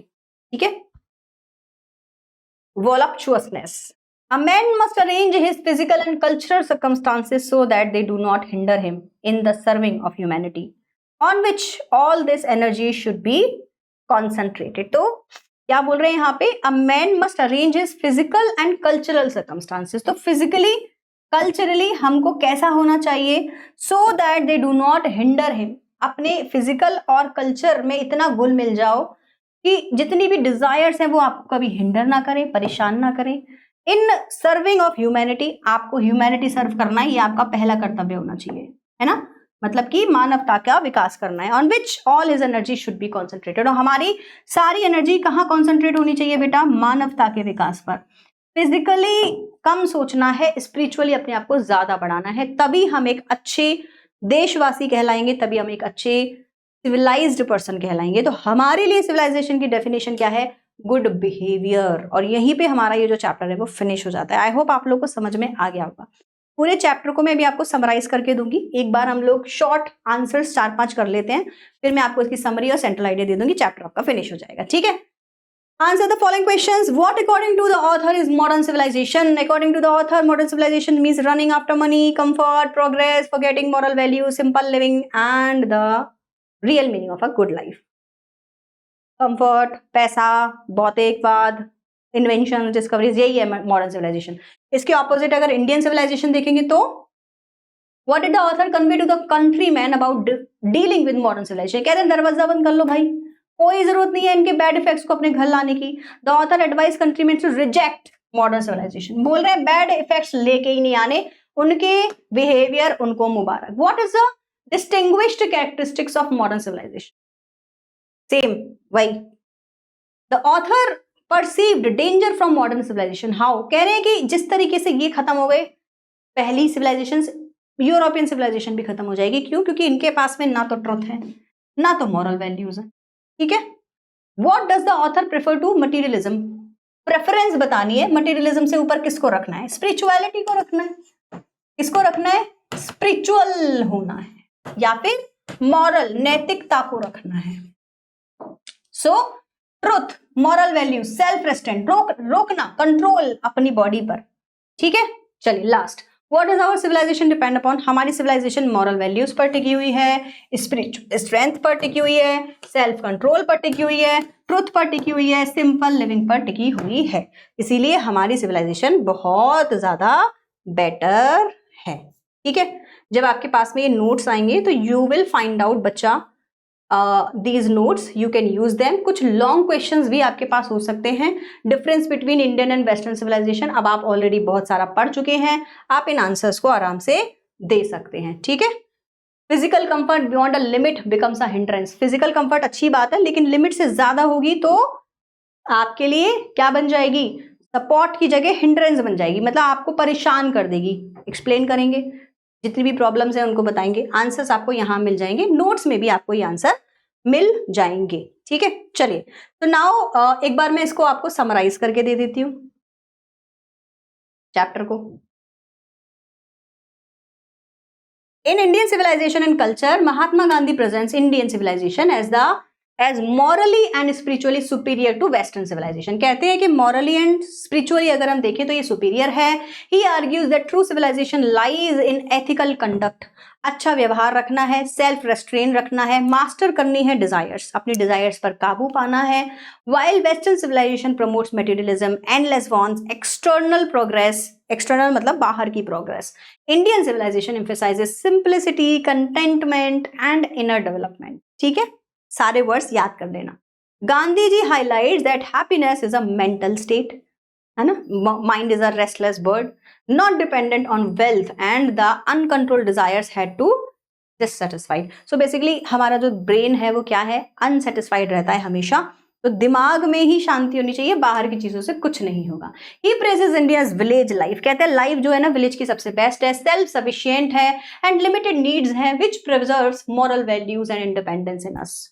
He criticizes modern inventions, modern industrializations for encouraging greed and weakening moral fiber. हम नैतिकता से तो बेकार हो, क्योंकि इंडस्ट्रियलाइजेशन में क्या हुआ था बेटा, मजदूर बना के रख दिया था लोगों को, लेबर कराया जाता था, तो कहाँ गया तुम्हारा मानवता, राइट? तो इंडस्ट्रियलाइजेशन की वजह से हमारे मोरल फाइबर वीक हो गए थे। According to him real progress lies in restricting wants, यही है पूरे चैप्टर की थीम, है ना? कल्टिवेटिंग स्पिरिचुअलिटी, अपने अंदर स्पिरिचुअलिटी लाइए, डिजायर्स को कम करिए। Gandhi ji concludes that India should not imitate the west, imitate माने कॉपी, हमें कॉपी नहीं करना है वेस्ट को ब्लाइंडली, उनके लिए वो सही है, हमारे लिए हम सही है, ठीक है जी। As they ensure true happiness, stability and the capacity to serve humanity, this is us, this is important for us. चलो भाई, अब आप लोगों के लिए एक होमवर्क है, आपको मुझे एक लाइन में इंडियन सिविलाइजेशन, जिसको हम लोग एंशिएंट सिविलाइजेशन भी बोल सकते हैं, ठीक है, एंशिएंट सिविलाइजेशन और